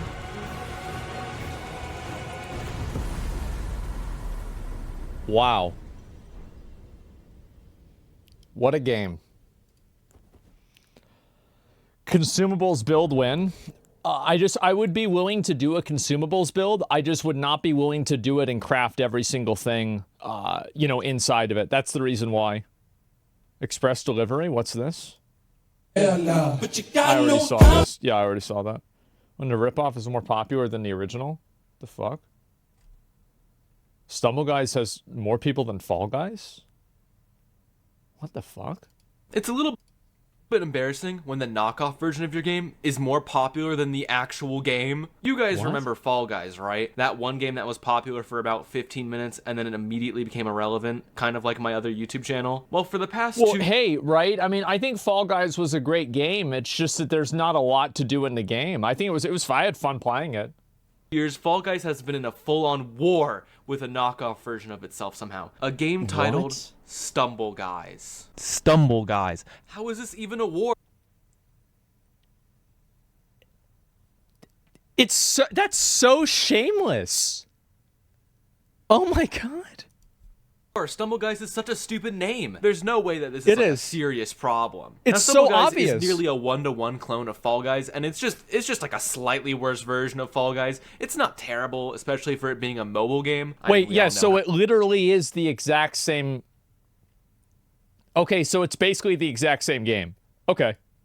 I mean, we all know how bad mobile games can be, but it's Wow. just not, like, super spectacular in any way. The only reason why the game was popular was Uh-huh. because it was a meme to play at the time. So Yeah. you're probably thinking, alright, it's clear, Fall Guys is gonna win this war Mhm. in the long run. I mean, memes don't last forever, so Right, once yeah. the meme dies, Fall Guys will be back on top again, right? But no, no, Fall Guys is losing bad. And I mean bad. Let's flash back to 2020. Oh, hold up. Fall Guys only has 182K subscribers, but Stumble Guys has 2.4 million, 2.54 million? How the fuck did this happen? This is insane. Let's flash back to 2022 when Stumble Guys started taking over Fall Guys. Yeah. Now back then, Fall Guys was actually a paid game. It wasn't free, but Right. Stumble Guys was. Now I think the Fall Guys team was a little bit scared of the traction that Stumble Guys was getting. Actually getting more So you know what they players. did? They made their game free to play. Right. Yep, that's right. A crappy knockoff had so much power over the original that they made the game free to play. So you're probably thinking, all right, this solved the problem, right? Now that Yeah. Fall Guys is free, there's no reason to keep playing Stumble Guys, and Fall Guys will become popular Yeah, once sure. again. People will go finally back. dethroning their competitor. No. That's just not what happened. So after Fall Guys made their game free, they actually took it off Steam, so I'm not able to track like Why would they do that? Well, no wonder it's dead. Epic Game Store? That's not very epic of them to do. the exact They signed player a deal count with anymore, Epic. But what I am able to track is their sponsorships. Okay, And let to me tell be you, fair, if they signed a deal with Epic for Fall Guys when it was really popular, I don't think these guys care about how well Stumble Guys is doing because they're like fucking multi-millionaires. Yeah, I Stumble think they Guys just don't really is give a shit that extremely much. successful for some reason. All right, Fall Guys, they've had a couple sponsorships. I mean, in my Yeah. research, they've had like 3 or 4. Wikipedia couldn't give me a straight Uh-huh. answer for some reason. But Stumble Guys has had over 15 collaborations. And these aren't Yeah, from we had I think OTK did one recently with Stumble Guys. I wasn't really part of it, but I remember hearing about it, yeah. Mr. Beast has a skin in Stumble Guys. Oh. like small big. brands either. This isn't from like the grocery store down the street. No. These are with like giant ass brands. They've done collaborations with Hot Wheels, Nerf, Jesus. Monopoly, Barbie during the Barbie movie premiere, the biggest movie of the year, the NFL. It's like, bro, it's like somebody steals your skin and they're wearing it and everybody likes them better than you. This is so fucked up. Marketing, it's amazing. Mr. Beast. Oh. The Smurfs. Mr. Beast again for some reason. SpongeBob, Tetris. Jesus. Even Looney Tunes. I don't understand. I don't know what deal with the devil they made to get so many sponsorships. Because like if I look at this game, Stumble Guys, listen, I wasn't part of the sponsor, I can say it. This game reminds me of when Nintendo makes a really good game and then PlayStation would try to copy it. This game looks like the PlayStation copy of the Nintendo game, which is Fall Guys. That's the way it looks. It looks inferior. It doesn't look as good as Fall Guys. Literally just like a slightly worse version of Fall Guys. I don't understand why the brands don't sponsor Fall Guys instead. I honestly wouldn't even be surprised if I turned on the TV tomorrow. These guys apparently have a wizard on their marketing team. They have a legitimate wizard. And I see NASA making an announcement like, guys, we finally sent a man to Mars. And in celebration, we have collabed with Stumble Guys. In all seriousness, I think the reason that Stumble Guys is more popular is definitely because it's a mobile game. I mean, on the App Store, it's number 12 in action. And on the Google Play Store, it has over 100 million downloads. Let me look right now. We're going to get to the bottom of this. Alrighty. Google Play Store. Let's see here. Top charts. Categories. Where's games? Where's games? Fuck. Damn. Stumble Guys is the first thing that came up. It came up above Steam. 100 million downloads. 9 in top free action. Oh my God. Why is this happening?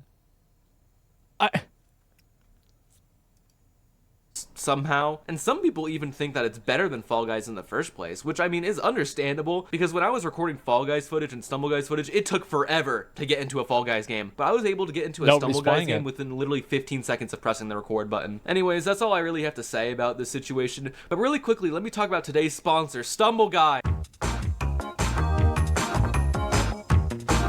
I can't believe this.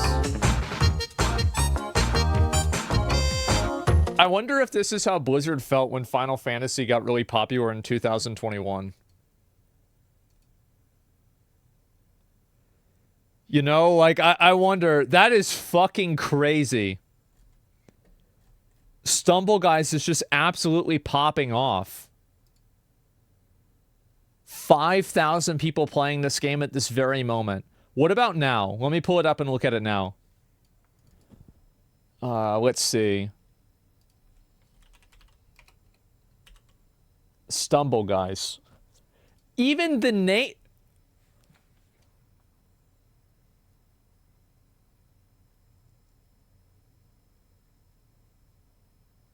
It's more.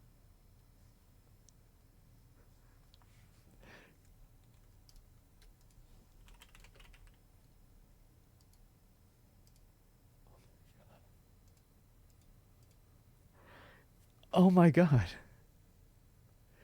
I don't even know what to say. I don't. This is unbelievable. And the name, bro, the name is an obvious ripoff. This is like the PlayStation instead of the PlayStation. Like, or the X Cube. The Game Box. How does this happen? It's so fucked up, man. I'll link you guys a bit. This is amazing. I had no idea about this. This is amazing. How is this not a big lawsuit? I don't know. It's not my problem. This is hilarious. There's a video. This guy's only got 1,000 subscribers. Oh my god. This is such a good video. I don't even know what to say. Oh my fucking god. Fall Guys fell... Oh, dude. Fall Guys fell off? Bro, why does... Racist. It's like everybody is like celebrating this game dying.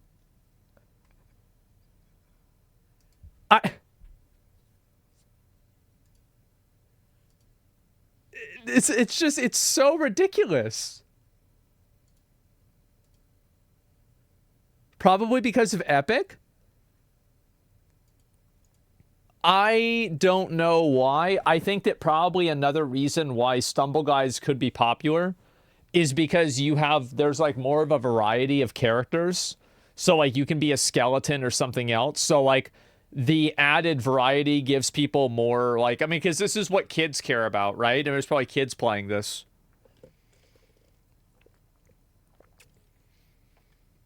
It's on mobile. Yeah, Stumble is a gacha too. Wait a minute. So you're telling me that they made a copy of the original game and they added gacha mechanics to it, and it's 7 times more popular than the original game? I think I might have to play this now. That level of shamelessness is something that I want to experience for myself. That is unbelievable. Holy fucking shit. Yeah, we don't want to live in this planet anymore? Yeah, I don't even know what to say. There's something to be proud of. Will I wail and stumble, guys? I have a feeling that I'm probably not going to, but this is a fucking shock. Let's see, what did the comments from my Reddit say about this? Fall Guys had a lot of issues, but at launch, the loading screens and cutscenes became unbearable after a while. I feel like just the game, it was a very one-dimensional game. So it was it's a fun game. Like, I don't have any negative feelings about Fall Guys, but I also don't have any desire to play it either. So it's just one of those situations, right? Wasn't Fall Guys like a big success? Why would it be removed from Steam? Yeah, Epic bought the studio. It's a mobile game you can play on your phone and it's free. People underestimate mobile gamers. Yeah, mobile games are fucking massive, man. Dragon's Dogma 2 update is out. I think I watched this, right? How you going? Capcom released another update for Dragon's Dogma 2, patch number 8. It's very small. It literally has 2 lines of reframework. Next up, let's talk about the difficulty. There's still no hard mode, no enemy scaling. Dragon's Dogma 2 has New Game Plus, where everything carries over. Your gear's appearance, their names, but Game Plus, other than tying or joining the game to combat. So they didn't do anything. Okay, yeah, I remember seeing the video about this. Okay, so they didn't change anything. Got it. Why are all your clothes worse now? Probably because I've been wearing the same one for 10 years. Like, most of my clothes are either from a company that I own, like my pants, or something I got at the thrift store a long time ago. That's really the reason. Yeah, I don't really buy a lot of new clothes because I just feel like it's a, it's like a waste of money. Like, why would I do that? Like, every once in a while I will, but not a lot.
We good. We back. Everything's good. From a company I own or a thrift store? Yeah, that's about it, right? What's this here? I'm shopping at Abercrombie for the first time since I was in high school. Mildly triggering because this was like the coolest store back in the day, but I could never afford it because my family is middle class. Now that I'm here, I'm noticing two. Abercrombie is a store for middle class people who think they're upper class. Nobody in the upper class buys Abercrombie. Let's be real, right? It's another one of those brands that's made to appeal to people that are average or a little bit above average. Main things. One is that everything is kind of affordable, which was definitely not the case in high school. The other thing that I'm noticing is that everything is just a little bit shittier than you would want it to be. I'm seeing a lot of like loose threads on things and a lot of stuff that's just made out of 100% synthetic fabrics. The clothing just doesn't feel like this nice, firm, high quality that I associated with Abercrombie. Abercrombie still does sell some high quality clothing. I think maybe one of the reasons for this probably is because I feel like nowadays it's much more common to just get rid of clothes that you've had for a while. So they might be making them with lower quality, knowing that people probably won't wear them long enough to wear out that quality. I think that could be a big factor. I'm not sure, I'm just guessing, but that's what I think. I really like this dress and would totally buy it. And I'm glad they've decided to start using normal lighting in their stores. But seeing so much cheap and low quality stuff there made me wonder, did clothing used to be better when I was a teenager? Yeah, probably. Not just at Abercrombie, but across the board. It's called fast fashion? I didn't know that. So I scoured eBay, Depop, and Poshmark for clothes from trusted brands of the 90s and 2000s. Then I went to those same stores and bought the 2024 version of each item. Okay. Abercrombie was like legendary for really high quality denim. To compare the old and new, I got help from Amanda McCarty. I worked as a buyer in the fashion industry for about 20 years. In the span of my career, I saw how what we sell people changed. The two major changes, I would say, are one, nothing fits properly anymore. It's not you, it's nothing about your body, you're great. And two, the longevity. That's actually very true. Like every time that I buy a shirt at like Walmart, this shirt is made for someone with the body type like Kirby.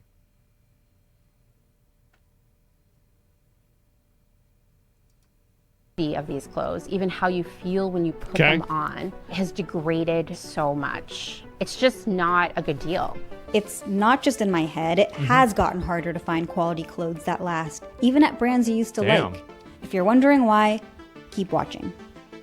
I mean, to be fair, I went to Target, this was like maybe 2 weeks ago, and I looked at the clothes there, and there wasn't a single anything there that I wanted. Not a single fucking thing. I want you to think about how many new pieces of clothing you bought last year. If you're anything like the average American, it was around 68. And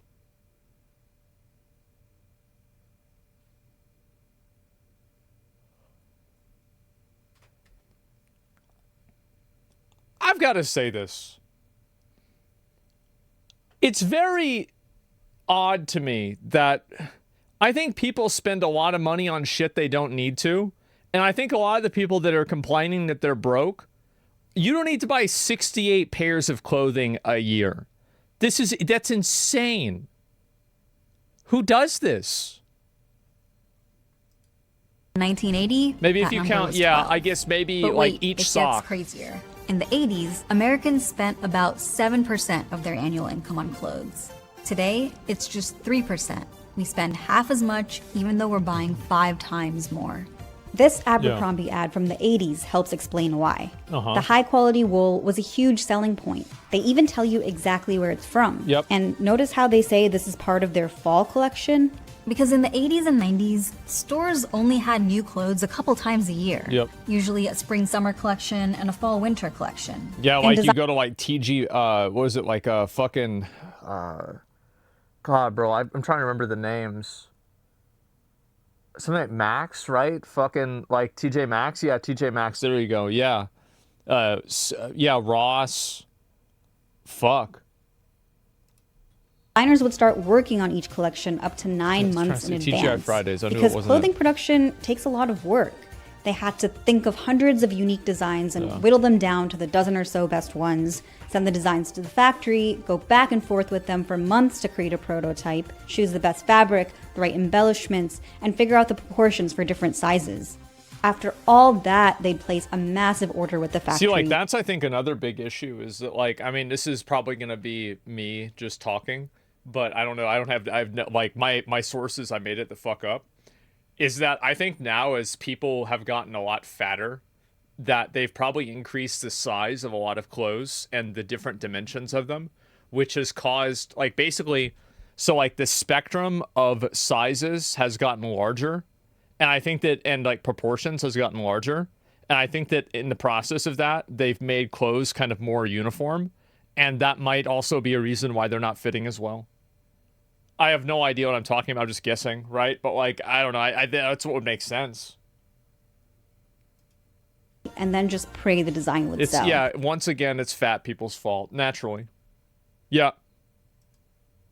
It was kind of like a game of chance. You'd place 2 huge bets per year, and if your styles flopped, you'd be stuck with a whole bunch of clothes you'd have to sell at a discount or just throw away. Jesus. That risk is why so much care and thoughtfulness went into making each piece of clothing, and why you could expect quality at every price point, even discount stores like Sears or JCPenney. Just look at the way Sears and JCPenney were discount stores? Really?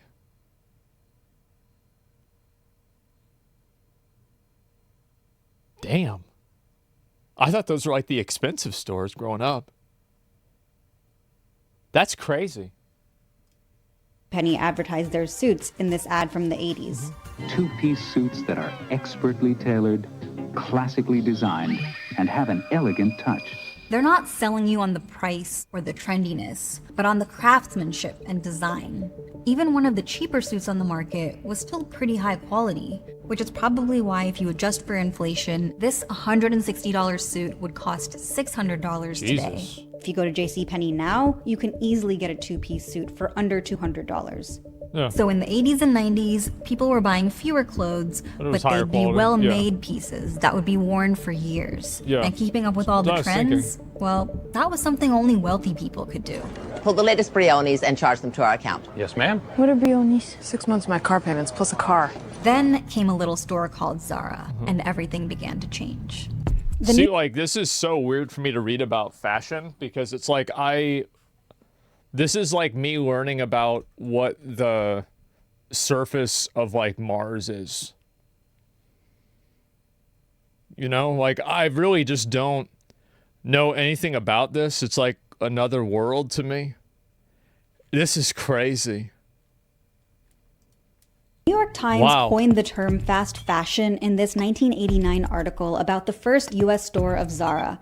The latest trend is what we're after, a Zara executive told the Times. It takes 15 days between a new idea and getting it into the stores. Remember, that took most stores 9 months.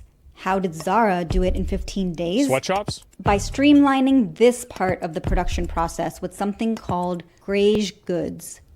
Rather than manufacturing overseas, Zara built their own high-tech factories in Spain, all connected to headquarters by an underground monorail. There, robots working around the clock cut and dye fabrics to create unfinished, uncolored pieces that can be turned into any garment. Once a design is created, Zara can send those graze goods to their network of small shops in nearby regions, where they're transformed into finished dresses, trousers, and tops. Instead of huge orders, this is insane.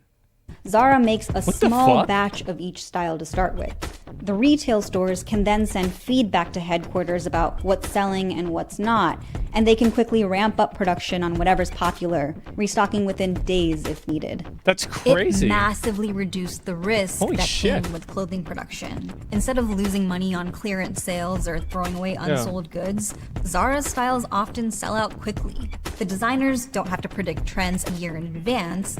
They can just respond to fashion trends as they emerge, though sometimes that gets a little sketchy.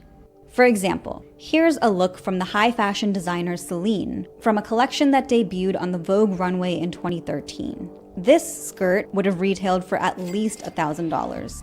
And why?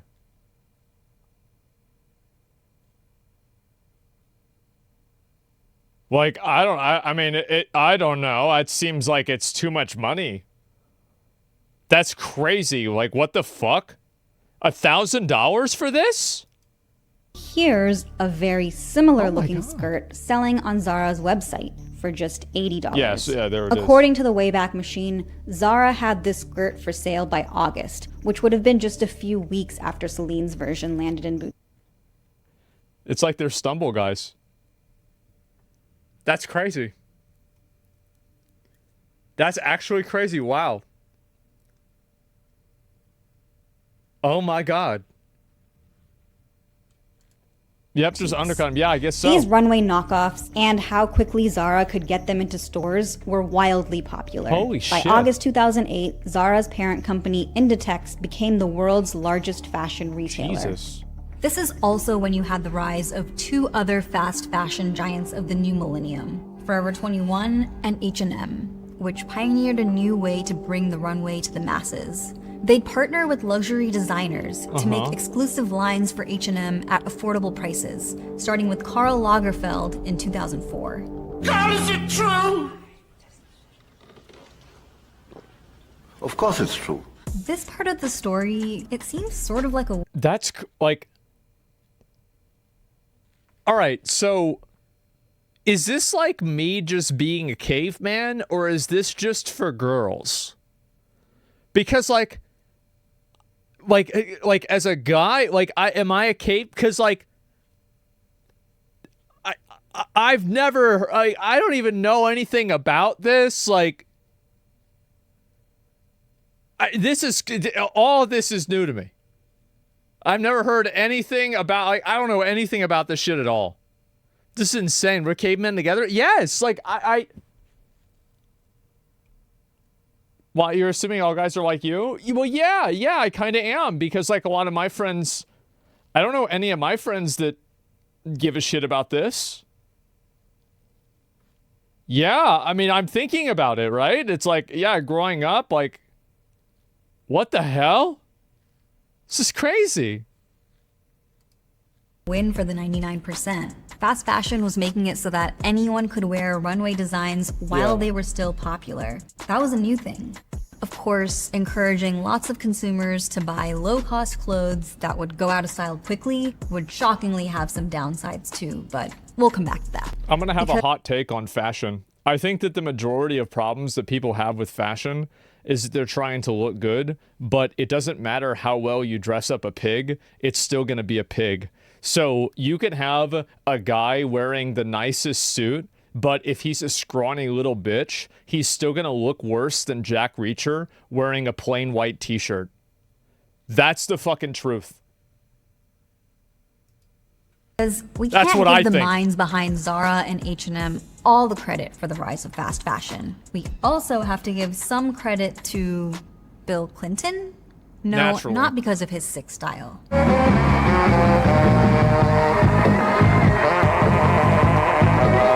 In That was the last content president. Yep, that was the last one we had. 1994, President Clinton signed NAFTA, the North American Free Trade Agreement, which made it cheaper to make clothes in Mexico. And a few years later, he normalized trade relations with Trump. Textile factories started moving out of the US because now clothing retailers had access to the largest pool of cheap labor in human history. Luckily, there was a law from the 70s, the multi-fiber arrangement, which limited how much clothing American and European countries could import from other nations. Unfortunately, the World Trade Organization let it expire in 2005, ushering the heyday of fast fashion. Because now, there was nothing stopping companies from producing everything in the countries with the lowest wages, Right.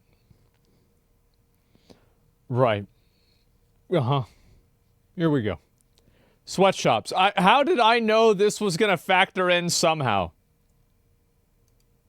fewest labor laws and the laxest environmental regulations. I bet. We've arrived at the fashion landscape that I remember from my teens. In the 2000s, you had 4 distinct buying options ranging in Man.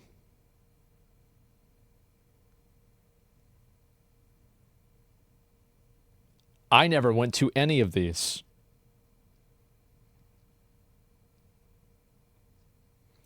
That's crazy. Yeah, where's Kmart? JCPenney, come on. Maybe I went there one time. Yeah, where's Walmart? That's crazy.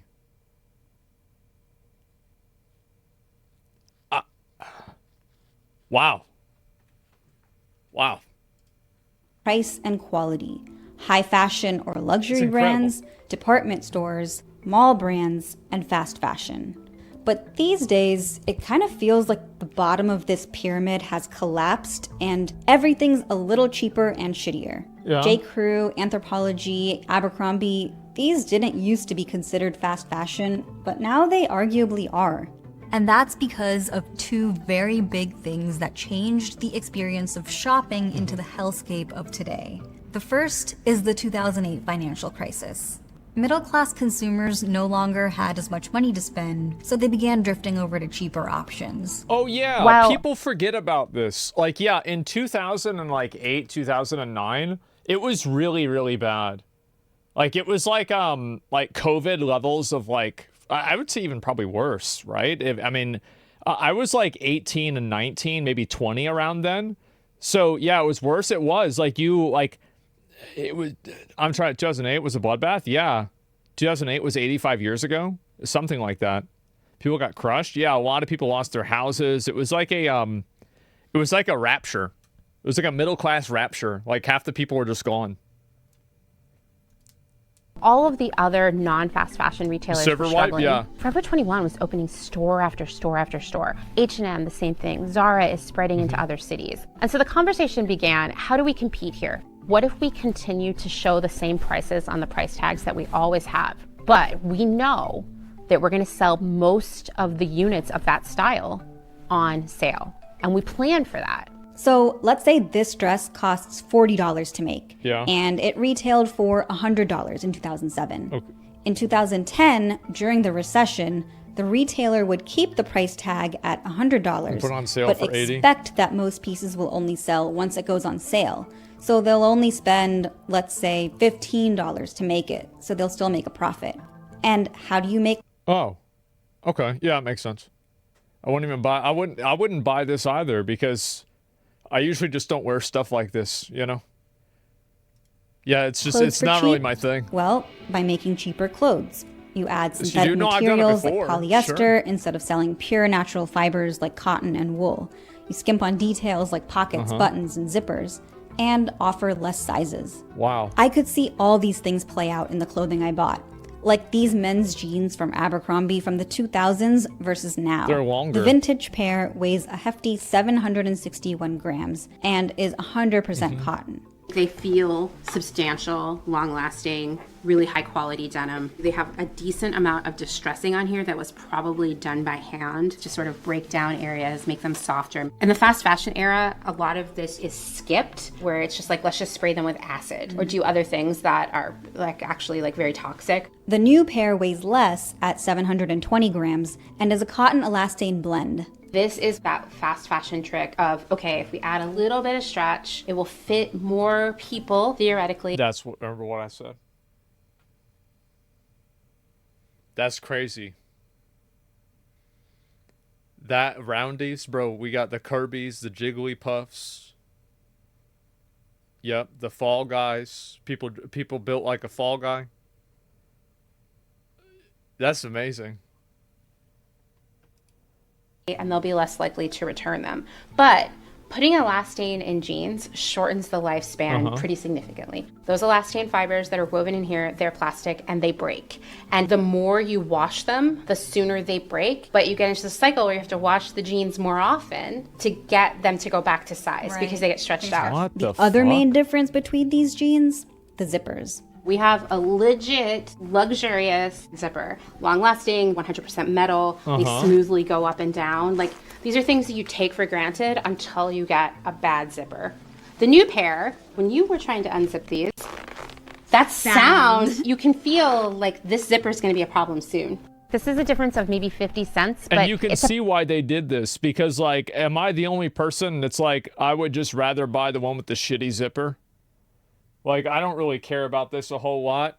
Like, yeah, I can definitely see why. Because, like, people say that they care about the quality, but people don't make decisions based off of that, right? So, like, they talk about it, but they don't do it. Pennies game to get the pricing to work with the targets you're given. Another area that you can release. You think that you do? Yeah, of course. Wow. Obviously, not enough people do in order for it to be like popular. Because if there was, then you wouldn't see this trend happening. Like, it's very obvious that there's a lot of people that don't give a shit. That's why it's popular.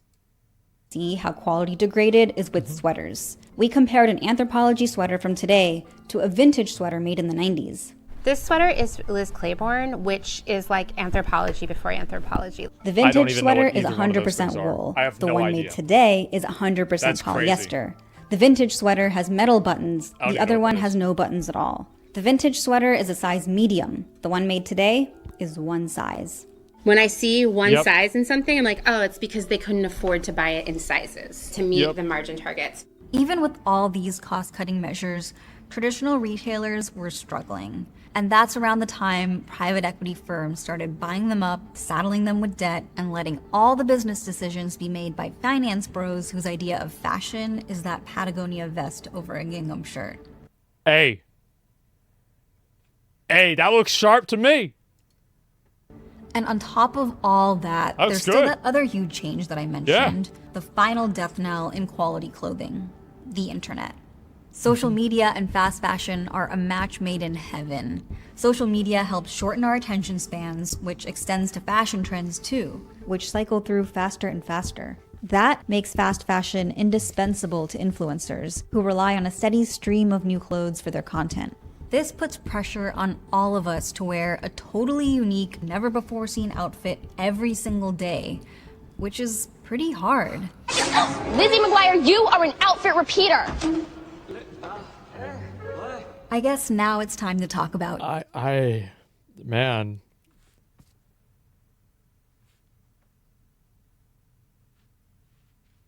Man, that's crazy.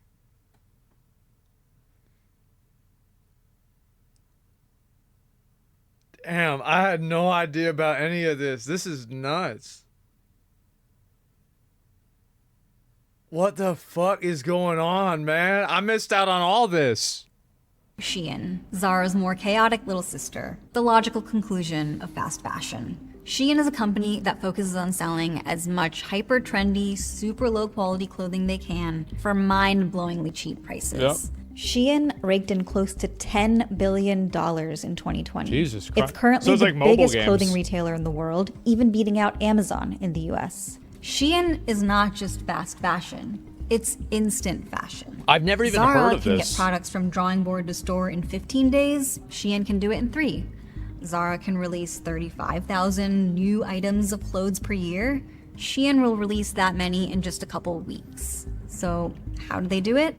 Rather than functioning as a cohesive clothing manufacturer with its own factories like Zara, Shein is more like Amazon, a huge marketplace selling clothes from thousands of independent Chinese factories.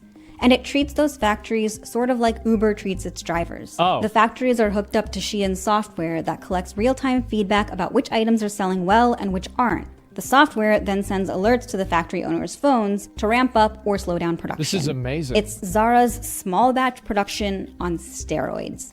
And just like other billionaires, Shein finds creative ways to avoid you. I don't even know what to say. Like, that's the end of this. I'll have to watch the rest of it another time. Holy fuck, man. I don't even know what to say. I really don't. This is like such a shock to me. Like, Trump chose a VP. I'll look at it in a minute. I don't know. Like, I felt some kind of way when they showed that pyramid, and I always thought these were the expensive stores growing up. I did, like, holy shit. Me too? Yeah, like, I had no idea about any of this. Trump will fix that? Yeah, Trump will fix all this stuff, guys. Yeah, he's going to take care of it. It's not going to be a big deal, guys. Everything's going to be okay. What is this here? He's choosing his VP. And our entire delegation. What is this? We cast all 161 of our delegates for the 45th and the 47th President Donald J. Trump. Oh, man. Thank you, and God bless you, and God bless Texas. There it is. That's Texas. We got there just in time. To the announcement of the delegation and the rules and procedures of this convention. Do you remember whenever he walked Texas, out like wrestling? 161 votes. President Trump. Y'all remember that? Bernie. Iowa, 79 delegates. Madam Secretary Alex Triantafilou, Chairman of the Ohio Republican Party. Oh my God. I stand here today with my friend Bernie Moreno, who's going to retire forever politician Sherrod Brown and deliver a win to the United States Senate. Yeah. We proudly Hell cast yeah, brother. our 79 votes for President Donald J. Trump and J.D. Vance. Damn.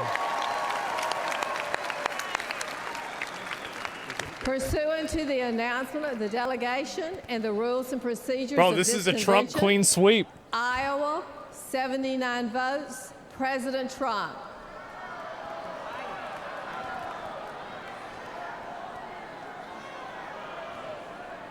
America, What are Samoa, delegates? 9 delegates. The people that vote for you.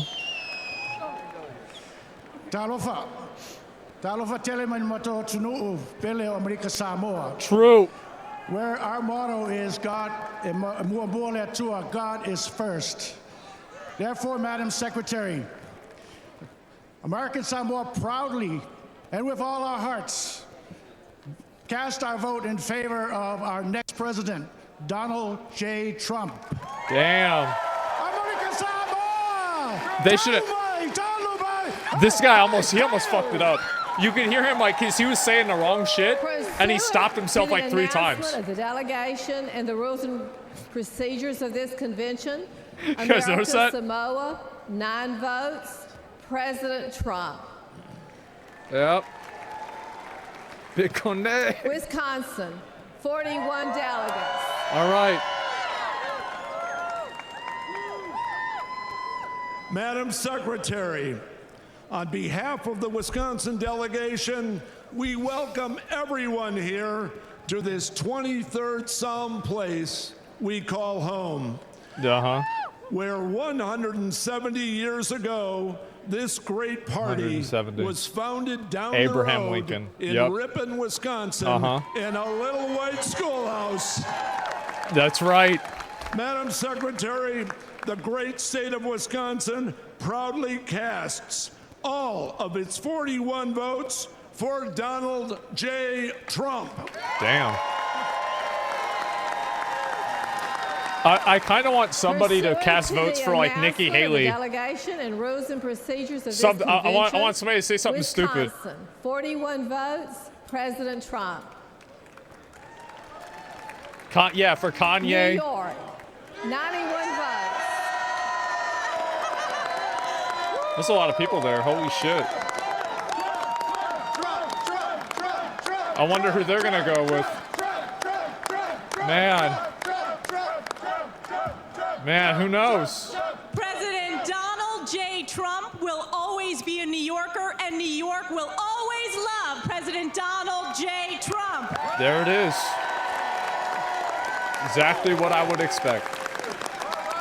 We believe that President Donald J. Trump will be the first Republican in a generation who will win New York State.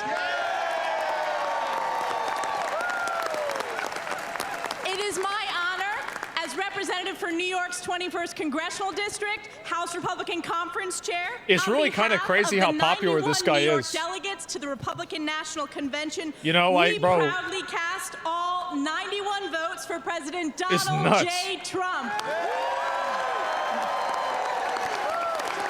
He's making history. He is. Absolutely. Pursuant to the announcement of the delegation and the rules and procedures of this convention, New York, 91 votes, President Trump. Florida. Oh, I wonder. Oh, I wonder. Florida, 125 delegates. Madam Secretary, and everybody in this great city. Oh, it's his son. I wonder who they're going to go with. Yeah. On behalf of our entire family, and on behalf of the 125 delegates in the unbelievable state of Florida, we hereby nominate every single one of them for the greatest president that's ever lived, and that's Donald J. Trump.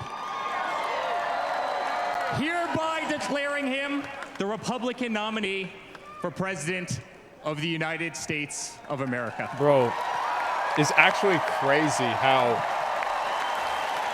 like, I feel like there was, like, with, like, Obama, it was kind of like this, but, like, this is way more intense. Pursuant to the announcement of the delegation and the rules and procedures of this convention, Florida, 125 votes, President Trump. Obama's the GOAT. I feel like Obama probably had more enthusiasm, but like the enthusiasm for Trump feels like it's probably as much, if not more, because of like how intense it is. Oh, here we go. Wow. Jesus.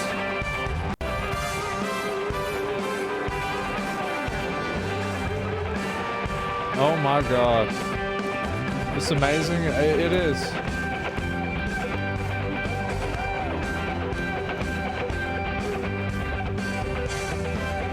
Jesus.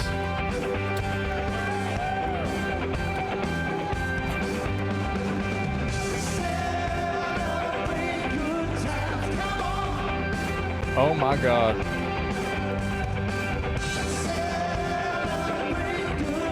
Actual fan of Trump.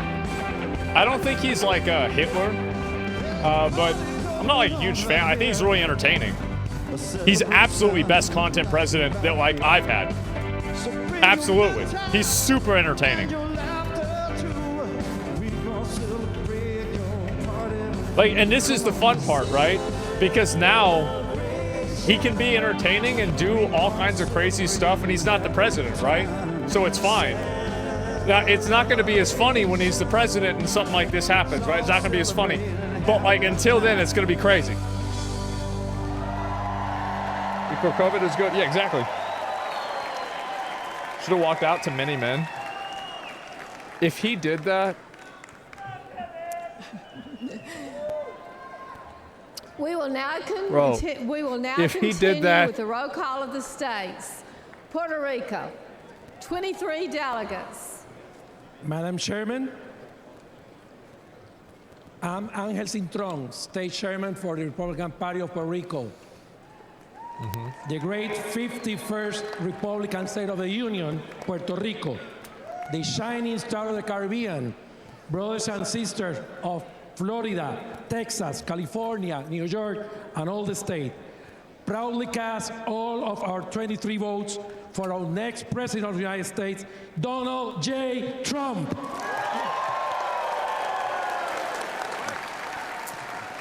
Puerto Rico is delegates? Pursuant to the announcement of the delegation and the rules and procedures of this convention, Puerto Rico, 23 votes, Donald Trump, President Trump.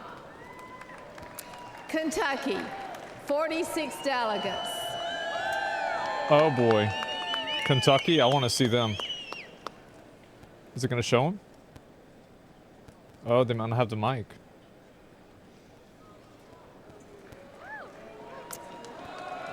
Oh, All 5 territory has votes for president. What did you people learn in school? Yeah, I didn't know that. Well, actually, Madam Chairman, the Commonwealth of Kentucky proudly cast 46 votes. I love how there's like half cheers and half boos. I love this. Oh my God. Pursuant to the announcement Half of the people hate him, half love him. delegation and the rules and procedures of this convention. Who is that guy? Kentucky, Mitch McConnell. 46 votes, President Trump. Hawaii, 19 delegates. Ooh. Aloha mai kako. We are the delegation from the beautiful state of Hawaii. We carry with us the traditions of the father of the Hawaii Republican Party, Prince Kuhio Kalanaʻaneole Piʻikoi. And we carry his sentiment when he said, "We are Republicans from the top of our heads to the bottom of our feet." Madam Secretary, the great state of Hawaii pledges all 19 votes for the future President of the United States, Donald J. Trump.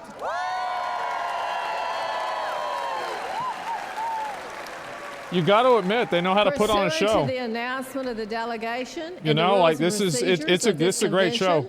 Hawaii, 19 votes. Yeah. President Trump. Kansas, 39 delegates. All dressed up. Yep. I am Mike Brown, chairman There of the Republicans Republican in Party California? of Kansas, I think the heartland California of is like America a and the breadbasket of the world. 35-40% also the Republican? aviation capital of the world and the home state of Bob Dole Might be and 30. Dwight D. Eisenhower. Madam Chair, the great state of Kansas proudly casts all 39 of its votes for the man, Donald J. Trump. The man. Pursuant to the announcement of the delegation and the rules and procedures of this convention, Kansas, 39 votes, President Trump. Louisiana, 47 delegates. How do you determine how many delegates are in Madam each Secretary, state? I am Eric Scarmetta, By Public the Service amount of Commissioner people, for the I state think. of Louisiana and delegation chairman. I really don't know. Louisiana, led by my friend, Republican Governor Jeff Landry. Yeah, it's probably census population. Home Yeah. of the Speaker of the House of the United States Government, Mike Johnson. House Majority Leader, Steve Scalise. Host of the 2025 Super Bowl for the NFL for the 11th time. The state with the lowest utility rates in the country. And becoming a center for capital investment for the United States. Louisiana, the sportsman's paradise. This reminds me a lot of like at BlizzCon, where before they ask a question, they have to shout out their guild and their server. Pursuant to the announcement of the delegation and the rules and procedures of this convention, Louisiana, 47 votes, President Trump. Oh, they vote for Trump. Oh, wow, okay. Delaware, 16 delegates. Cats and hats, yeah. Madam Secretary, my name is Julianne Murray, and I am the proud state chairman of the Delaware Republican Party. Delaware is a small and mighty state, but we are the first state. We are so proud of our nominee, and we are going to fight to deliver Delaware to Donald J. Trump. All Madam right. Secretary, the great state of Delaware proudly casts all of its 16 votes for President Donald J. Trump.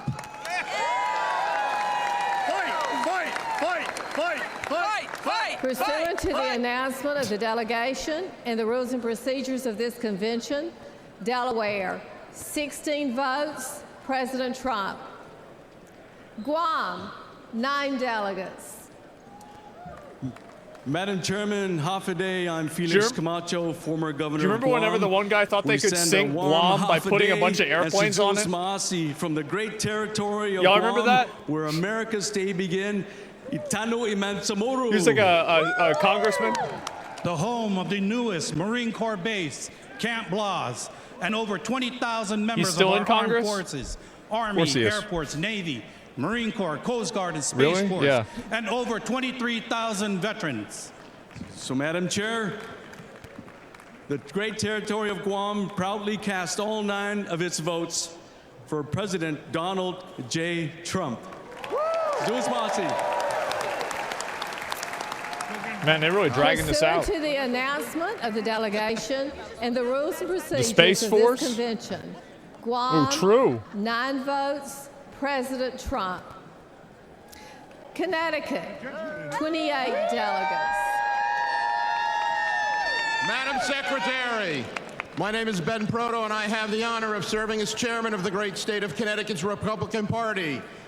Connecticut, the Constitution state, the arsenal of democracy, and the home of the 2-time, soon-to-be 3-time NCAA men's basketball champion. That's what I was saying. Proudly cast 28 votes for the 45th president and soon-to-be 47th president of the United States, Donald J. Trump.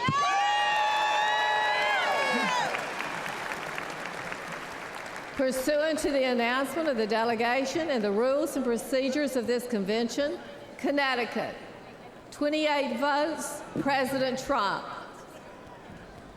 Alaska, 29 Alaska, what the hell is that? The great state of Alaska What the pledges hell is Alaska? all of its 29 delegate votes to Donald J. Trump. The state of Alaska, the largest state in the nation, 2.5 times the size of our fellow state, Texas. The furthest northern state, western state, and eastern state, the largest bears in the country, largest moose, biggest military, more retired veterans per capita. Once again, we pledge all of our votes, 29 delegates, to Donald Trump, the next president of the United States of America. Get them out of here. Yeah. Pursuant to the announcement of the delegation Is this a dick and the measuring rules contest? and procedures of this convention, Yes. Alaska, 29 votes, President Trump. Yep. What'd you think it was? 31 delegates.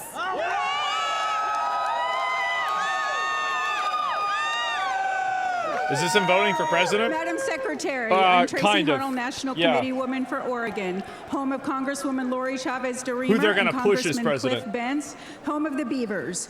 Oregon is Beavers. also home of the deepest lake in the country and the deepest canyon in the Man. country. We have the 3rd most climbed mountain in the world, and we're the wind sailing capital of the world.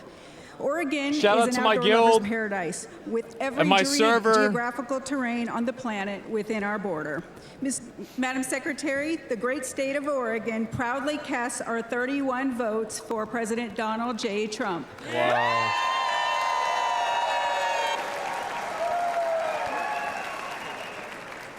Pursuant to the announcement of the delegation and the rules and procedures of this convention, Oregon, 31 votes, President Trump. I love it. Mississippi, How many states do they have 40 left? delegates. Jesus. Thank you, Madam Secretary. Governor Tate Reeves, There's on behalf 50 of of the them? great state of Mississippi. Is it 50 the now? hospitality state, the birthplace of America's music, home to B.B. King, Holy Elvis, shit. Faulkner, and the best catfish in the entire world. Oh my. Where our food is fried and our tea is sweet. Where breaking economic development and employment records Jesus daily Christ. is as common Wrap as it college up. baseball national championship teams. A Republican stronghold and a key piece of the Red Wall. From the mighty Mississippi River to the sweet Gulf Coast and everywhere in between, I am incredibly excited, honored, and proud to cast all 40 of our votes for the next president of these great United States, Donald J. Trump. Man. Pursuant to the announcement of the delegation and the rules and procedures of this convention, Mississippi, 40 votes, President Trump. I feel like it's a wrap, Northern right? Mariana Islands, 9 delegates. I feel like. Half a day, John Tiro, Madam Secretary. I am Yeah, I feel like Irene it's a- Hall, that's and a I am wrap, the National right? I mean, what do Committee you- woman, and delegation chair of the Northern Mariana Islands. Damn. On behalf It's a formality? of the 9 delegates from my beautiful Commonwealth of the Northern Mariana Islands, we are so proud to cast all of our votes for our President, Donald J. Trump! Wow. Pursuant to the announcement of the delegation and the rules and procedures of this convention, Northern Mariana Islands, 9 votes, President Trump. Wyoming, 29 delegates. Madam Chairman, I'm Wyoming Secretary of hat, State bro. and Wyoming Delegation Look at his Chairman hat. Chuck Ray.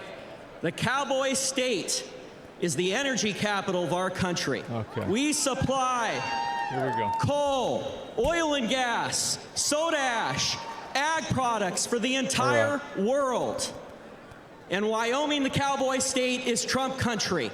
We've supplied the highest margin of victory for President Trump in both 2016 and 2020.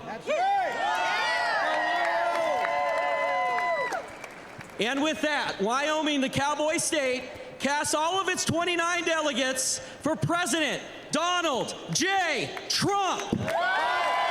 I've been listening to a lot of Biden speeches recently.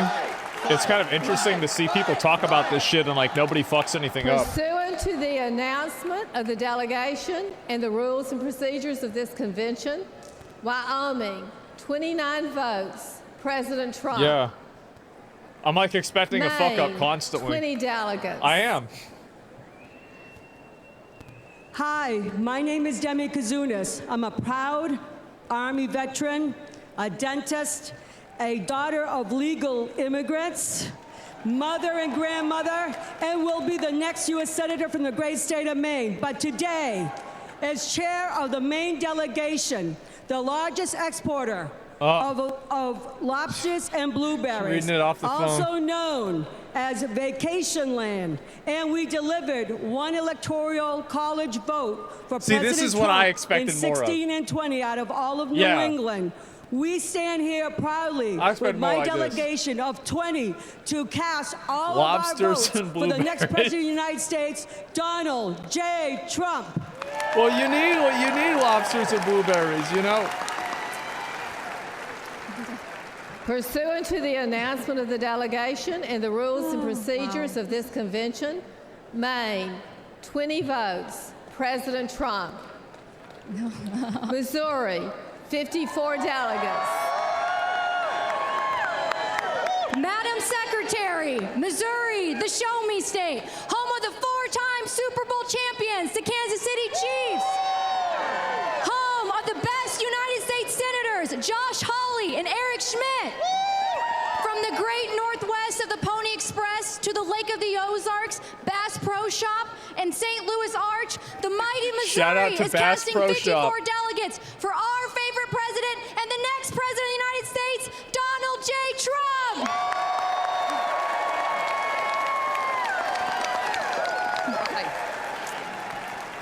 Pursuant to the announcement of the delegation and the rules and procedures of this convention, Missouri, 54 votes, President Trump. Idaho, 32 delegates.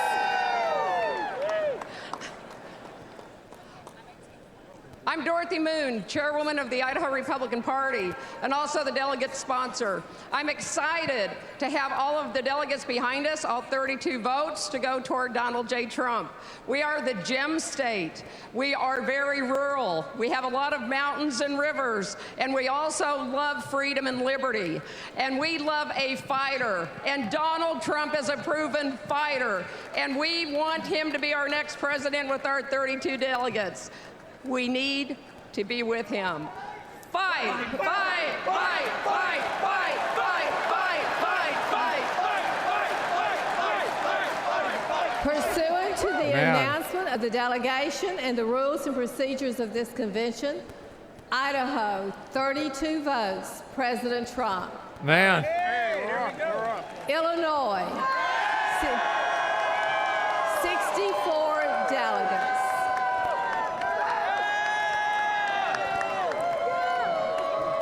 Secretary.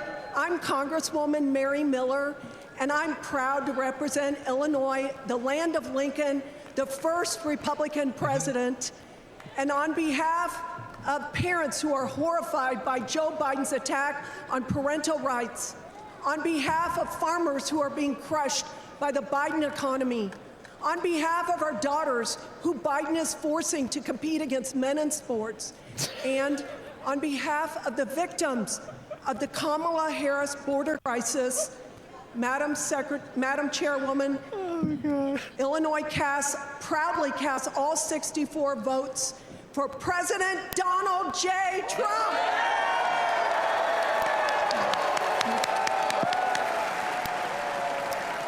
Pursuant to the announcement of the delegation and the rules and procedures of this convention, Illinois, 64 votes, President Trump. North Dakota, 29 delegates. Madam Secretary, I'm North Dakota State Auditor Josh Gallion and chair of our delegation. I'm a United States Air Force veteran. I'm here with our chairwoman, Sandy Sanford, and the rest of our delegation.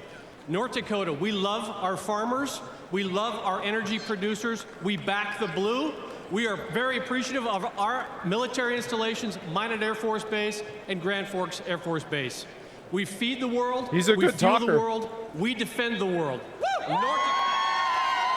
Yeah, he's a good talker. The great state of North Dakota proudly casts all of its 29 votes for President Donald J. Trump. World Police, you goddamn right. Pursuant to the announcement of the delegation and the rules and procedures of this convention, North Dakota, 29 votes, President Trump.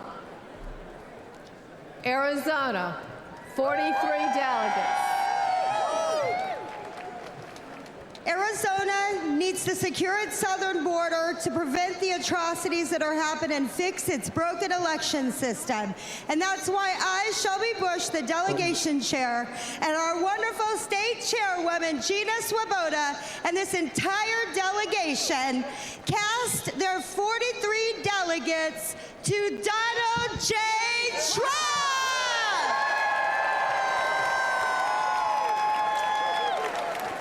Pursuant to the announcement of the delegation and rules and procedures of this convention, Arizona, 43 votes, President Trump. New Jersey, 12 delegates. Man, they're really going through it. Madam Secretary, I'm State Senator Michael Testa from the great state, the Garden State, the state of New Jersey, a state where President Donald J. Trump has invested heavily. We think and we know that he can win New Jersey this year. Let's go! Yeah! Let's go! Madam Secretary, we should all be thankful right now that we are able to cast our votes for President Donald J. Trump after what took place on Saturday. Bless. So the state of New Jersey is extremely proud to cast all of its delegate votes for the 45th and soon to be 47th President of these United States, President Donald J. Trump.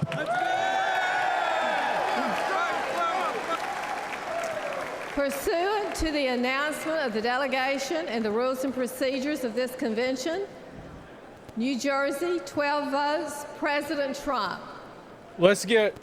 U.S. Virgin Islands. Virgin Islands. Oh, my God. Madam Secretary, as chairman of the United States Virgin Islands, the land of welcoming people, beautiful beaches, tremendous culture, and the best rum in the world, proudly casts its 4 delegates for President Donald J. Trump. Yep. Great. Pursuant to the announcement of the delegation and the rules the important and procedures, stuff. Yep. The U.S. Beautiful Virgin women and rum. Islands, 4 votes, President All Trump. right. Maybe that place isn't so North bad Carolina. after all. North Carolina, 74 This election might be a landslide. Madam Secretary, I am Lieutenant Governor Mark Robinson, and God willing, I will be the next governor of North Carolina.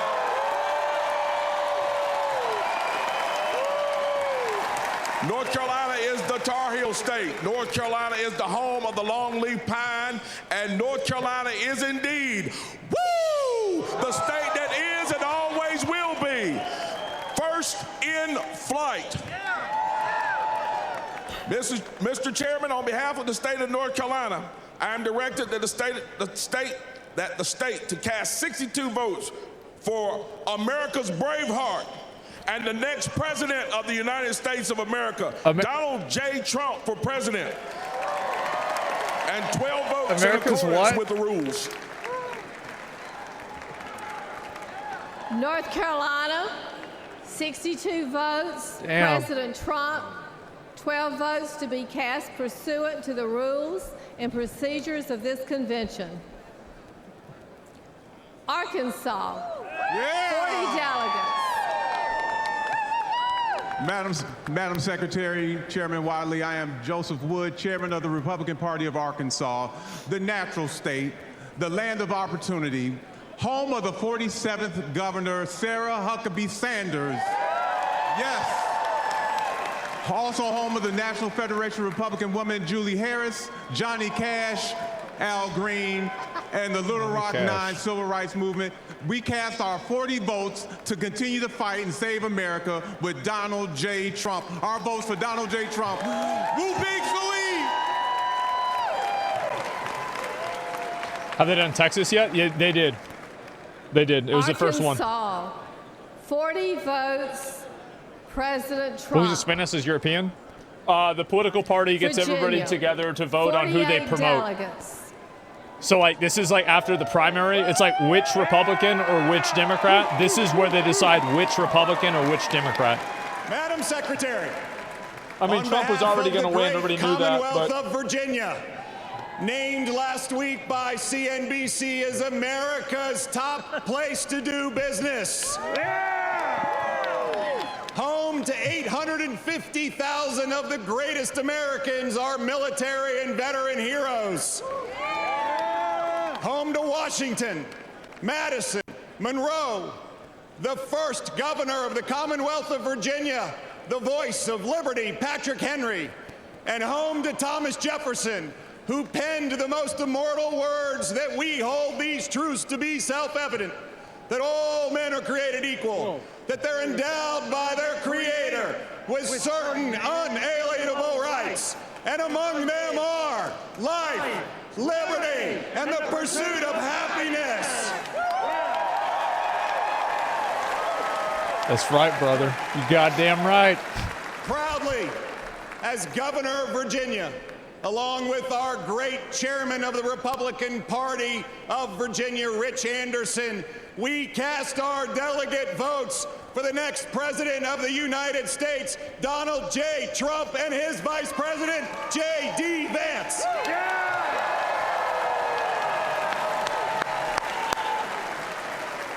J.D. Vance sucks. Virginia, 42 votes. President Trump.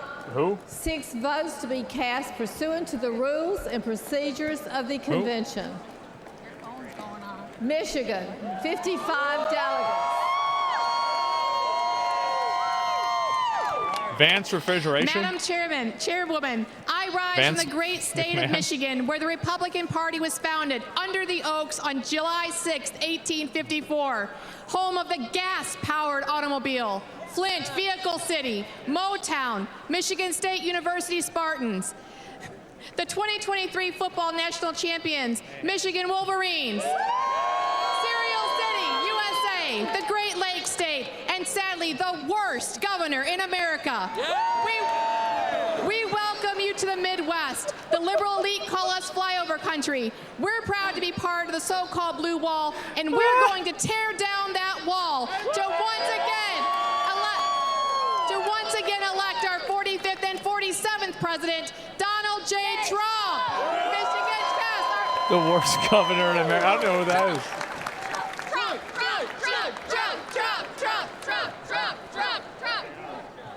All right. Michigan, 51 votes. President Trump. 4 votes to be cast pursuant to the rules and procedures of the convention. Minnesota, 39 delegates. I didn't know there were this many states, bro. Madam Secretary, the great state of Minnesota. There's a lot of states. The battleground state of Minnesota, which will elect a a Republican whole lot of states. for president for the first time since 1972 this year. 67 of them? Minnesota. It's getting up there, huh? The first state to fight to preserve our nation in 1861. Today, to preserve our nation again, we Minnesotans proudly pledge all 39 of our delegate votes for our next president, Donald J. Trump.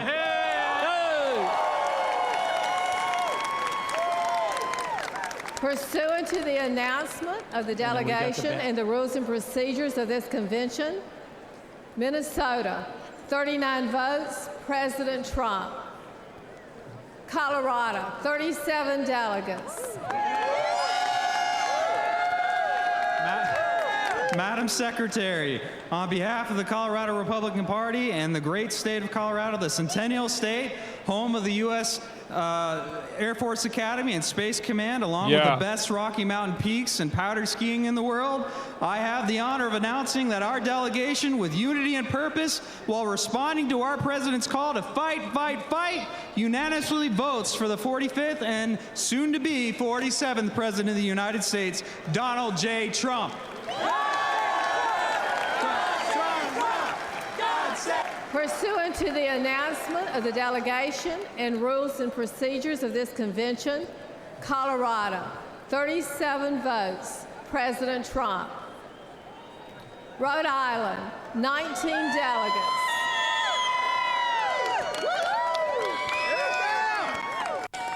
Madam Secretary, the ocean state, where almost 90 years of Democratic control has led to the industrial vandalism of our ocean. Wind turbines in our ocean are killing our fishing industry and marine life, which has led to all pain and no gain. We were the first state to declare our independence from Britain and the last state to ratify the Constitution because we believe in states' rights. We are home to the independent man who wonders what happened to that independent freedom of religion spirit that Roger Williams brought into Rhode Island. Let's bring back the spirit and soul of America with patriotism and intelligence rather than blind, ambitious power. Madam Secretary, the great state of Rhode Island proudly casts all 19 votes for Donald J. Trump. There it is. Pursuant to the announcement of the delegation and the rules and procedures of this convention, Rhode Island, 19 votes, President Trump. Pennsylvania, 67 delegates. Madam How many are left? I don't know.